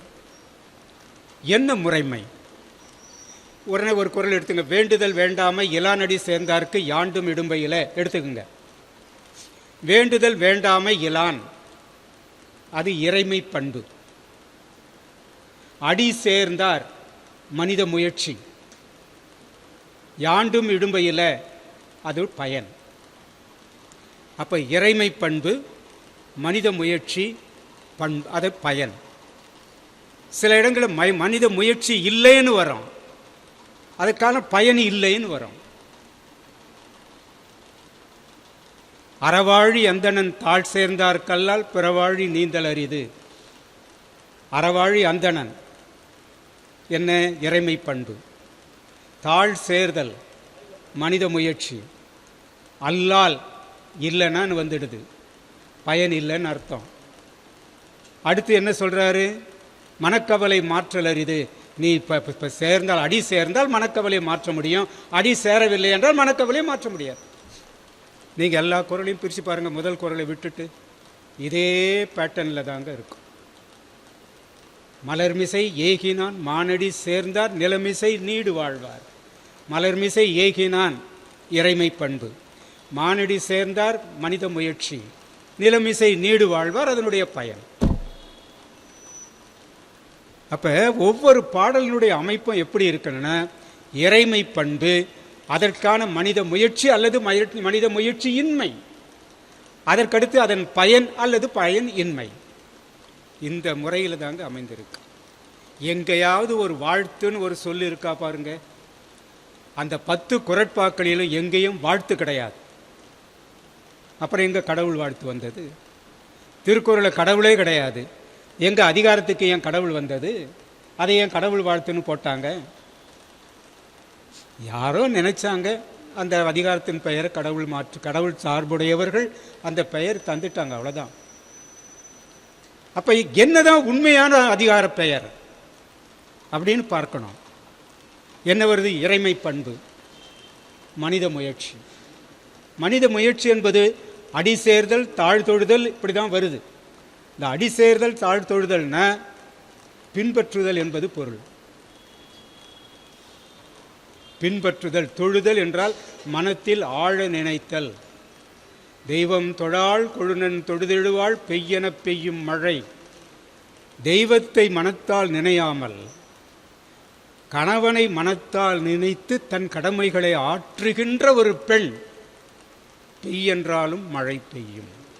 அப்போ தொழுதல் என்றால் ஆழ நினைத்தல்னு பொருள். அடி தொழுதல் என்றால் அவன் அடியை ஆழ நினைத்தல் என்பது பொருள். அப்ப கொல்லான் புலாலை மறுத்தானை கைகூப்பி எல்லா உயிரும் தொழும். அப்போ எல்லா உயிரும் போயிட்டு அவன் காலில் விழுங்களா? மனதில் ஆழ நினைக்கும். அவன் அடியை தொடர்ந்தார் அப்படின்னா என்ன பொருளுங்க? பின்பற்றினார்னு பொருள். இதற்கு நிறைய சான்றுகள் இருக்கு எனக்கு. அடி சேர்ந்தால் தொழுதல் என்பதெல்லாம் பின்பற்றுதல், வழிபடுதல். அப்ப இங்க என்ன வருதுன்னு பாருங்க.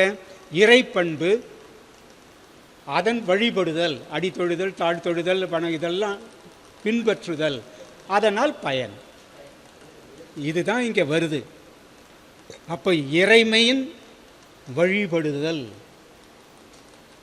அத பின்பற்றுதல். இறைமையை பின்பற்றுதல், இறைமையின் வழிபடுதல். அதை இன்னும் சுருக்கினாக்கா இறைமையின் வழிபாடு. ஆக முதல் அதிகாரத்திற்குரிய பெயர் கடவுள் வாழ்த்தல்ல, இறைமை வழிபாடு. இதை நான் சொல்லல, தமிழண்ணல் இளங்குமரனார் போன்ற அத்தனை பேராசிரியர்களும் ஏற்றுக்கொண்ட ஒன்று.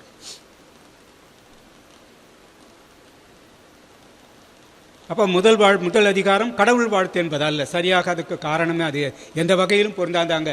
வாழ்த்தும் கிடையாது, கடவுளும் கிடையாது. இறைமையின் வழிபடுதல் என்ற பொருளில் இறைமை வழிபாடு. அதனால தான் கலைஞர் என்ன செய்யிட்டாருன்னா, இறைமைன்னு போட்டால் நமக்கு எவனாவது கேள்வி கேட்பான். அதை இறைமையை தூக்கிட்டு நம்ம வழிபாடு மட்டும் போட்டுருவன்ட்டு அந்த முதல் அதிகாரத்துக்கு கடவுள் வழிபாடுன்னு மட்டும் போட்டு விட்டார். இறைமை ஏன்னா இறைமனை எவனாவது உதைக்க வருவான். நீ என்ன திராவிட இயக்கம்னு சொல்லிவிட்டு முதல் அதிகாரத்துக்கு இறைமைன்னு போட்டு வச்சிருக்கே அப்படின்ட்டு. அதனால் அவர் ரொம்ப நாசுக்காக வழிபாடுன்னு போட்டார். ஆனால் இளங்குமரனார் போன்றவர்கள், தமிழன்னர் போன்றவர்கள் எல்லாம் இறைமை வழிபடுதல் என்ற பொருளில்தான் விளக்கம் தந்திருப்பதை நாம் பார்க்க முடிகிறது. அப்போ முதல் அதிகாரத்தினுடைய பொருளை நாம் பார்க்கிறோம். அடுத்து நாம் தெரிந்து கொள்ள வேண்டியது, இறைவன் ஒருவனா பலவா? ஏன்னா ஆதிபகவன் சொல்லிட்டாரு, வாலறிவன் சொல்லிட்டாரு, அதன் பிறகு மலர்மிசை ஏகினான்னு சொல்லிட்டாரு, அப்படின்னு 10 இடங்கள் சொல்லிட்டாரு. 10 இறைவனை சொல்றாரா? இந்த பெயர்கள் எல்லாம் முதல் திருவள்ளுவர் தந்த பெயர்கள். அதை முதல்ல தெரிஞ்சுக்க. எங்கேயும் சங்க இலக்கியத்திலாம் எங்கும் கிடையாத பெயர்கள். முதல் திருவள்ளுவர் தான் இந்த பெயர்களை வைக்கிறார், இறைவன் என்பதை தவிர.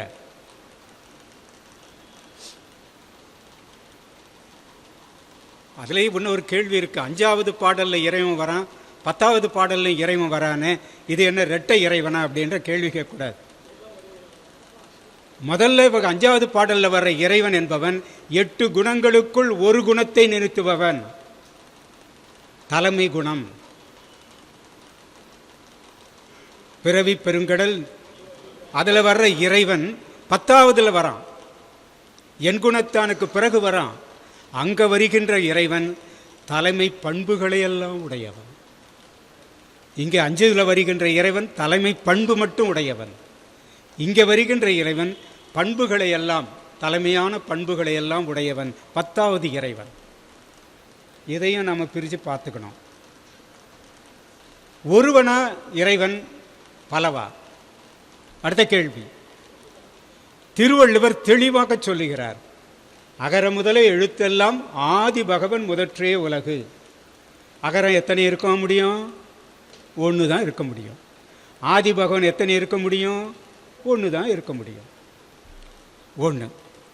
தனக்குவமை இல்லாதான்னு சொல்லிட்டார். 7வது பாடல்ல தனக்குவமை இல்லாதான்றார். தனக்கே ஒப்புமை இல்லாதவன் அவன் ஒருத்தன் தானே இருக்க முடியும், அடுத்து இன்னொருத்தன் இருக்க முடியாது இல்லையா? அப்போ அவன் ஒருவன்ற கருத்து அங்கே வந்துடுது. இறைவனுக்கு பெயர் சூட்டுகின்ற பொழுது ஆறுலாம் எங்கேயும் சேர்க்கல. ஆறுலாம் சேர்த்துட்டு இருந்தால் பன்மை ஆயிட்டு இருக்கோம். சிறப்பு பன்மைன்னு வேற ஒன்று இருக்கு, அது வேற.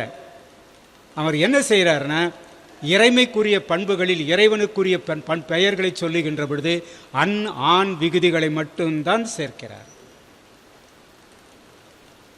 வாலறிவன் வேண்டுதல் வேண்டாமையிலான் மலர்மிசை ஏகினான் அண்ணான் வருது இல்லைங்களா? இறைவன் பொறிவாயில் ஐந்தவித்தான் ஆண், தனக்குவமை இல்லாதான் ஆண், அறவாழி அந்தணன் ஆண் எங்கே வரும்? ஒருமைக்கு தான் வரும். அப்போ ஆதிபகவன் ஒருவன், தனக்குவமை இல்லாதான்னா ஒருவன் தான். இங்கே அண்ணான் விகுதி போட்டாலே 1 தான் அர்த்தம். அப்போ திருவள்ளுடைய கருத்து என்னன்னாக்கா, இறைவன் ஒருவனே, பல பேராக வர முடியாது.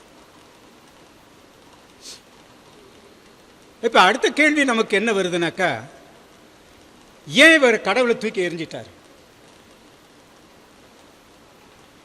நியாயமான கேள்வி தானுங்க.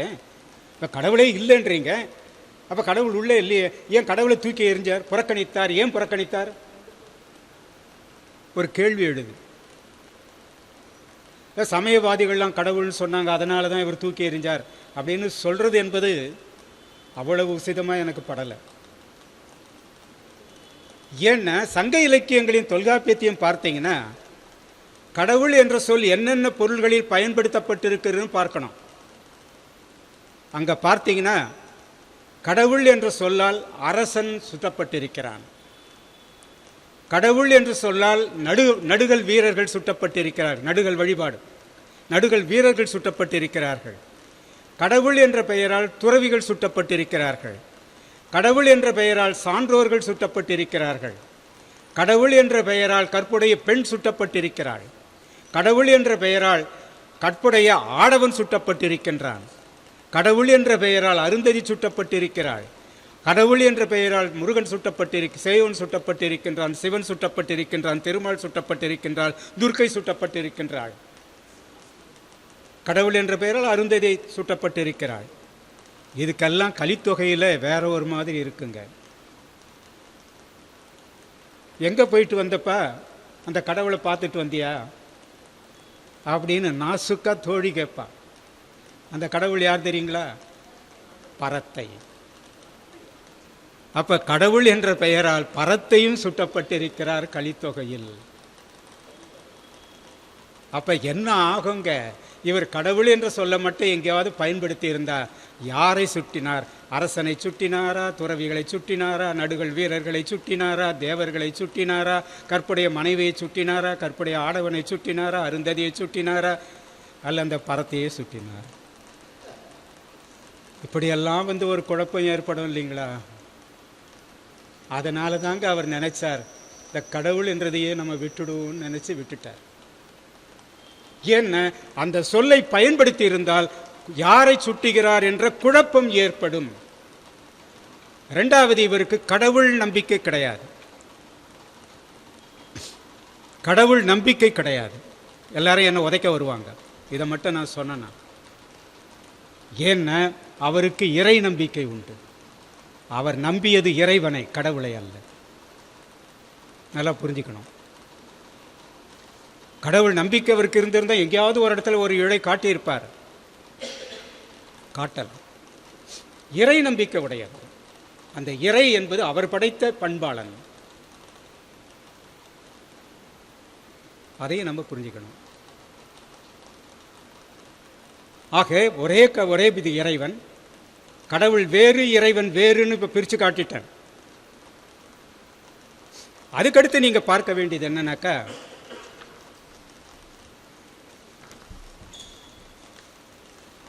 இந்த மலர்மிசை ஏகினான்னு வருது இல்லைங்களாங்க, அதுக்கு என்னென்னவோ பொருள் சொல்லி குழப்புறாங்க தெரியுங்களா? இறைவன் கடவுள் மலர் மீது நடந்தவன்,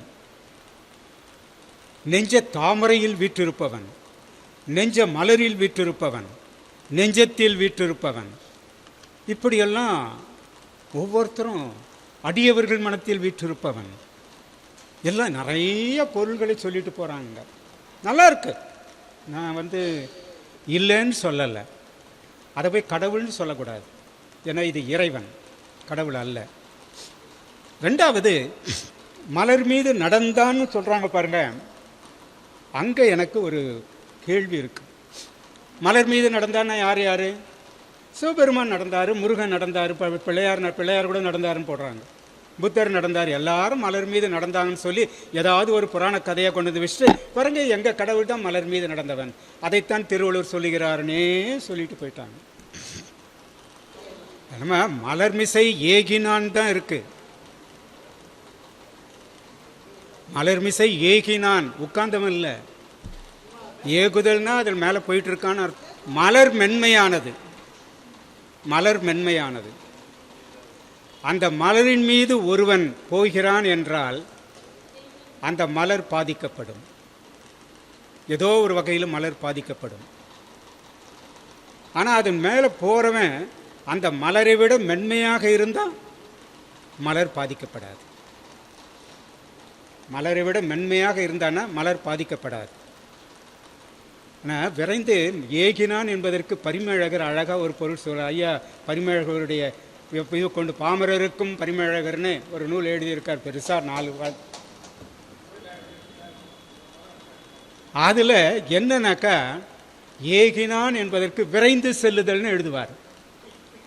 அப்போ விரைந்து செல்லுதல்னு சொன்னால், ஒரு மலர் மீது ஒருவன் விரைந்து போகிறான்னாக்கா அவன் எப்படிப்பட்டவனாக இருக்கணும்?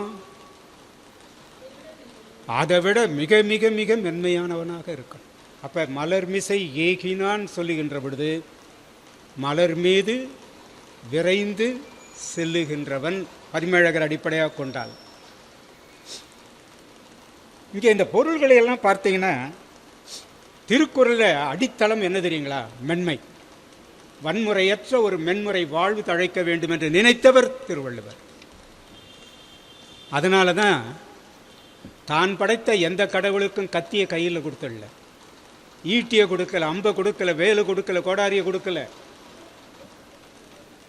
ஏன்னா அதெல்லாம் கொடூரமான கடவுள்கள். இன்னொன்று அழிக்கிறதுக்குன்னு எப்படி படைச்சான் கடவுள்னு தெரியல எனக்கு. அருமையாக படைங்க. நான் கூட நான் சொல்ல ஒரு உதாரணம் உங்களுக்கு சொல்லியிருப்பேன். நான் 3வது படிக்கின்ற பொழுது அங்கே ஒரு பள்ளிக்கு அந்த பள்ளி இரவு பள்ளி படித்து கொண்டிருந்தேன். ராமதாஸ்ன்னு அவர் பெயர். இந்த ராமதாஸ் இல்லை, அந்த ராமதாஸ். அந்த ராமதாஸ் என்ன செய்வார்னா, வெள்ளிக்கிழமையான காளி பூஜை செய்வார். காளி பூஜை வெள்ளிக்கிழமையான நாங்கள்லாம் நல்லா போவோம் காளி பூஜையை. ஆனால் ஏதோ பொங்கல் கொடுப்பாங்க, அது கொடுப்பாங்கன்றதுக்காக. ஆனால் நான் மட்டும் ஒதுங்கி இருந்துட்டேன். என்னை கூப்பிட்டு கேட்டார் ஒரு நாள், ஏன் தம்பி நீ என்னப்பா ஒதுங்கி நிற்கிற, நல்லா படிக்கிற, எல்லாருக்கும் கற்றுக் கொடுக்குற, நீ இப்படி இருக்கும்போது நீ இது மட்டும் ஒதுக்கிற? ஐயா, நான் எதிர சர்ச்சு இருக்கு, அங்கே மேரி அம்மாவை பார்க்குறேன். இங்கே பார்த்தா மாரி அம்மாவை பார்க்குறேன். அந்த மேரி அம்மா அருளே வடிவாக இருக்கிறார். இந்த மேரி அம்மா இங்கே மாரி அம்மா கொடூரமாக இருக்கா. எனக்கு அன்பு அருள் பிடிச்சிருக்குங்க, இந்த கொடூரம் எனக்கு பிடிக்கலையா? அவருக்கு நெஞ்சில் பயங்கரமாக அடி விழுந்திருக்குன்னு தெரியுது எனக்கு. சரி தம்பி, நீ சொல்கிறது நல்லா தான் இருக்குது, நான் பார்க்குறேன் அப்படின்னு சொல்லிட்டார். அதனால் நான் வருவதை கொண்டு அவர் கண்டுக்கிறது இல்லை. ஏன்னா நான் தெளிவாக சொல்லிட்டேங்களா, மேரி அம்மா அன்பு வடிவமாக அருள் வடிவமாக இருக்கா. இங்கே மாரியம்மா கொடூரமாக அது இதுன்னு ஏந்திக்கிட்டு கிடக்கிறா. எனக்கு இந்த கொடூரங்கள் பிடிக்காது. அன்பும் அருள் தான் கடவுளாக இருக்கணும் அப்படின்னு அவர் சொன்னதை அப்புறம் ரொம்ப நினைச்சார். அப்புறம் வாரத்துக்கு ஒரு நாள் என்பதை மாதத்துக்கு ஒரு நாளாக மாற்றிக்கிட்டார். ஏன்னா அவன் சொல்கிறதுல ஏதோ ஒரு பொருள் இருக்குன்னு அவர் புரிஞ்சுக்கிட்டார். அப்போ நீங்கள் திருக்குறளை பார்த்தீங்கன்னா, திருவள்ளுவர் படைக்கின்ற இறைவன் கொடூரமானவன் அல்ல, அன்பே வடிவானவன். அதுதான் பின்னால் சொல்கிறாரு இல்லைங்களா, பொறிவாயில் ஐந்தவித்தான் அதெல்லாம் சொல்லிட்டு வருகின்ற பொழுது அதுக்கு முன்னால் என்ன சொல்கிறாருங்க, அற ஆழி அந்தணன். அறவடிவானவன் அருள்வடிவானவன். அந்தணர் என்பவர் அருளாளர் இல்லையா? அப்போ அறவடிவும் அருள் வடிவமாக இருக்கக்கூடியவன் தான் இறைவன். அப்படிதான் படைக்கிறார். அப்போ மலர்மிசை ஏகினான்னா அவன் மென்மையானவன். மலர் மீது அதுவும் விரைந்து செல்லுகிறான்னு சொன்னாக்கா அவன் மென்மையானவன் அர்த்தம். நான் மலர் மீது ஒரு கல்லை தூக்கி போட்டேன்னா அந்த இடம் தாங்கலைன்னா அது நைந்திடும். அந்த கல்லை கொஞ்சம் தூக்கி போட்டோன்னா மலரே இருக்காது, இடம் இருக்காது. அதை தூக்கி ஒரு ஆள் குண்டு வில்லு வச்சு அடிச்சேன்னா ஒன்னொன்னா சிதறி போயிடும். அப்போ அந்த மலர் மீது ஒருவன் வேகமாக விரைந்து செல்ல வேண்டுமானால் அந்த மலரை விட அவன் மென்மையானவனாக இருக்க வேண்டும். அப்படி பார்த்தால் திருக்குறளை மலர் வருகின்ற இடத்தெல்லாம் எடுத்து பாருங்க. மலரினும் மெல்லிதுதான், மெல்லிதுதான். அனிச்சமும் அன்னத்தின் தூவியும் மாதர் அடிக்கு நெருஞ்சி பழம். மலர்னு வந்தா அங்கே மென்மை என்பதற்கு முதலிடம் திருக்குறளில். ஆனால் எங்கேயும் இங்கே நீங்கள் பார்த்தீங்கன்னா இந்த 8 பண்புகளிலும் இவங்க சொல்கிற மாதிரி பார்த்தா மென்மைக்கு இடமே இல்லை.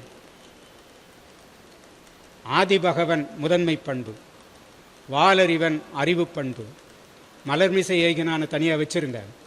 வேண்டுதல் வேண்டாமை இலான் அது என்ன பண்பு? விருப்பு வெறுப்பின்மை. இறைவன் தலைமை பண்பு. பொறிவாயில் ஐந்தவித்தான் புலனடக்க பண்பு. தனக்குவமை இல்லாதான் நிகரில் பண்பு. அறவாழி அந்தணன் அருட்பண்பு. எங்கேயுமே மலர்கின்ற மென்மைத்தன்மை இல்லைங்களேங்க. அந்த தன்மையை தாங்க இந்த குறள் எடுத்து வைத்திருக்கிறார். மலர்மிசை ஏகினான் என்று சொன்னால் மலரின் மீது விரைந்து செல்லும் அளவிற்கு மென்மையானவன். அதாங்க உண்மை பொருள். அதை தான் திருக்குறளை எங்கே பார்த்தாலும் மலர், அந்த மலர் என்பதற்கு நீங்கள் எடுத்து பார்த்தீங்கன்னா அந்த கருணை இந்த மாதிரி சில இடங்கள் வரும். ஒளி பொருந்தியன்னு சில இடங்களில் வரும். பெரும்பாலான இடங்களில் மென்மை தன்மையை சுட்ட வரும். அதனால் இங்கே மலர் என்பது மென்மையை குறியீடாகத்தான் வருகிறது என்ற பொருளில் நாம் கொண்டு விட வேண்டும். அதற்கடுத்ததாக என் குணத்தான், முன்னே நான் சொல்லிட்டேன், என் குணத்தான் என்று சொல்லக்கூடியது 8 குணங்கள்னு சொன்னாங்க. கடவுள் சமயங்கள் தோறும் 8 குணங்கள் என்பதை ஏற்றுக்கொண்டு தான் என் குணத்தான் குறைக்கிறார். ஆனால் இங்கே அவர் சொல்ல நினைப்பது என்னன்னாக்கா, 8 குணங்களில் எளிமையான குணங்கள்னு சில பேர் உரை எழுதுகிறாங்க. எளிமையான குணங்கள், எண்ணப்பட்ட குணங்கள், 8 குணங்கள்னு எழுதுகிறாங்க. ஆனால் உண்மையிலே மேலேயே 8 இருக்கு. அந்த 8ஐயும் சேர்த்தாலே என் குணம் என்று ஆக்கிவிடும். அதனால் நான் கொடுத்திருக்கிற முடிவு ஏறத்தாழ நம்ம வள்ளுவர் குரல் குடும்பத்தில் ஏறத்தாழ 16 வாரங்கள் என் குணத்தான் என்பதற்கு மட்டும் கட்டுரை எழுதியிருக்கு தொடர்ச்சியாக. அதெல்லாம் பெரிய கட்டுரை. அதே மாதிரி மலர்மிசை ஏகினானுக்கு 11 தொடர் எழுதியிருக்கேன். அதெல்லாம் பெரிய பெரிய கட்டுரைங்கள். ஆனால் அதை தனித்தனி புத்தகமாக வரப்போகுது. எல்லாமே ஐயா குரல் குடும்பத்தில் தான் நான் எழுதுனது எல்லாவற்றையும். அப்போ சில கேள்விகள்லாம் கேட்டாங்க பல பேருக்கு. அப்போ நான் பதில் எல்லாவற்றையும் சொல்லிக்கிட்டு தான் எழுதியிருக்கேன். இந்த நிலையில் எங்கேயா நீங்கள் என்ன புரிஞ்சுக்கிட்டீங்க? நீங்கள் கேள்வி கேட்டால் 200 ரூபாய்க்கு புத்தகம் இருக்குது. நல்ல கேள்வி கேட்டிங்கன்னா கொண்டு வந்து வச்சுருக்கேன். ரொம்ப பெரிய நல்ல கேள்வி யார் கேட்குறீங்களோ அவங்களுக்கு 200 ரூபா புத்தகம். உங்கள் படம் அங்கே பிடிக்கப்படும். ஒளிவலையில் வரும் உங்கள் படம். முதல் பரிசு பெற்றார் அப்படின்ட்டு. அதனால கேள்வி குறித்து வச்சுக்கோங்க. இப்போ என்ன நம்ம சொன்னது என்னங்க, திருவள்ளுவருக்கு முன் இருந்த கடவுள் சிந்தனை, கடவுளர் பற்றிய சிந்தனைகள் அனைத்தும் கற்பனை. அதனால் மாறுபாட்டு உணர்வு, பிரிவினை உணர்வு, பகை உணர்வு, போர் உணர்வு நிகழ்ந்து கொண்டிருந்த சூழல். இவையெல்லாம் ஒழிந்த நிலையில் ஒன்றை நாம் படைக்க வேண்டும். அதுவும் கற்பிதம்தான், இதுவும் கற்பிதம்தான் திருவள்ளுவரது. அப்படி படைக்க வேண்டும் என்று கருதுகிறார். அதற்கு எதை கொண்டு வர நினைக்கின்றார்? மனிதம் தழைக்க வேண்டும். மண்ணில் மனிதம் தழைக்க வேண்டும் என்று சொன்னால் மனித பண்புகள் சளைக்க வேண்டும். அந்த பண்புகளையெல்லாம் ஒருங்கிணைத்து 8 பண்புகளுக்குள் அடக்கமாக்கி ஒரு இறைவனை படைக்கிறார். என் குணத்தானாக படைக்கிறார். கடவுள் என்பதை ஏன் தவிர்த்தார் என்று சொன்னால், சங்க இலக்கியங்கள், தொல்காப்பியம் சங்க இலக்கியங்கள் பார்த்தால் கடவுள் என்ற சொல் பல்வேறு பொருள்களை சுட்டி இருந்த காரணத்தினால் அந்த கடவுள் என்ற சொல்லை பயன்படுத்தினால் குழப்பங்கள் வரும். யாரை சுட்டுகிறார் என்ற குழப்பங்கள் வரும் என்பதால் கடவுள் என்ற சொல்லை தவிர்த்து விடுகிறார். முதல் அதிகாரம் கடவுள் வாழ்த்தல்ல, இறைமை வழிபாடு. மலர்மிசை ஏகினான் என்பது மலரின் மீது விரைந்து செல்பவன். என் குணத்தான் என்பது மேலே சுட்டப்பட்ட 8 குணங்கள். இறைவன் 5ஆம் பாடலில் தலைமை பண்பினன், 10ஆம் பாடலில் தலைமை பண்புகளையெல்லாம் ஒருங்கே கொண்டவன் என. 2வது வேறொரு உண்மையை நான் சொல்லிடுறேன். கடவுள் என்பது மெய்ப்பொருளே தவிர உண்மை பொருள் அல்ல.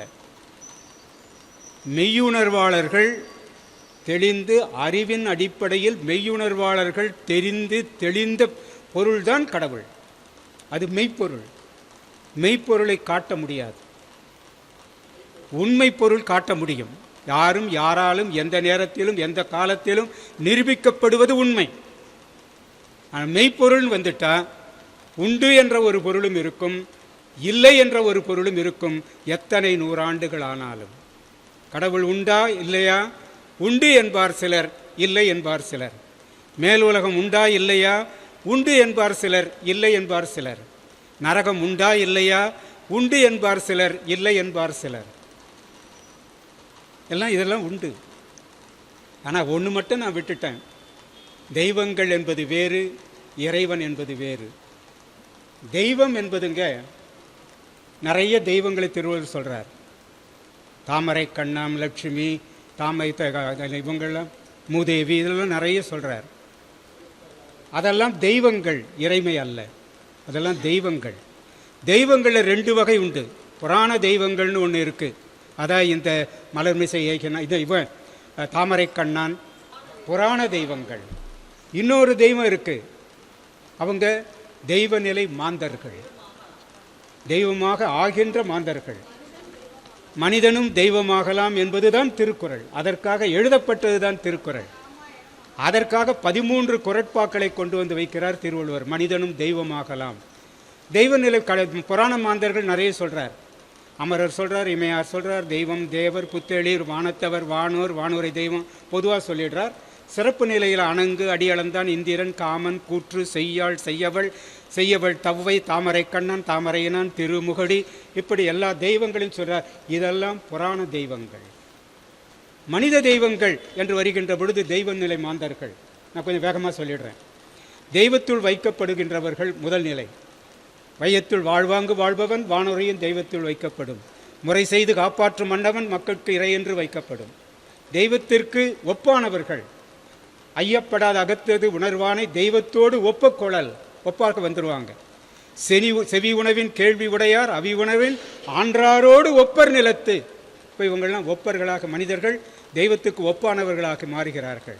எல்லா உயிரும் தொடத்தக்கவர்களாக சில மனிதர்கள் வருவார்கள். கொல்லான் பொலாலை மறுத்தானை கைகூப்பி எல்லா உயிரும் தொழும். தன்னுயிர் தானற பெற்றானை ஏனைய மண்ணுயிர் எல்லாம் தொழும். இவங்களாம் தொலைத்தக்க மனிதர்கள்.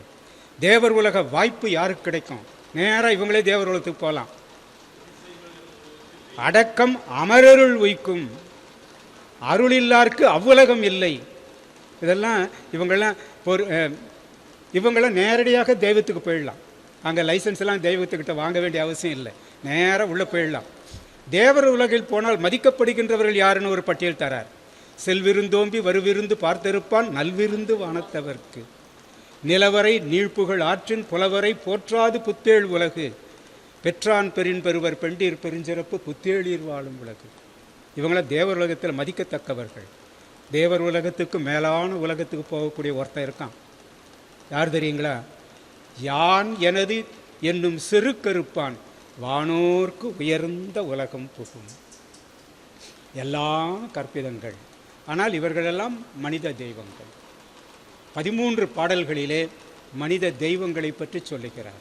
இப்போ புராண தெய்வங்கள் மனித தெய்வங்கள் என்பதிலிருந்து இறைவன் ஒருவன் தான், தெய்வங்கள் பல.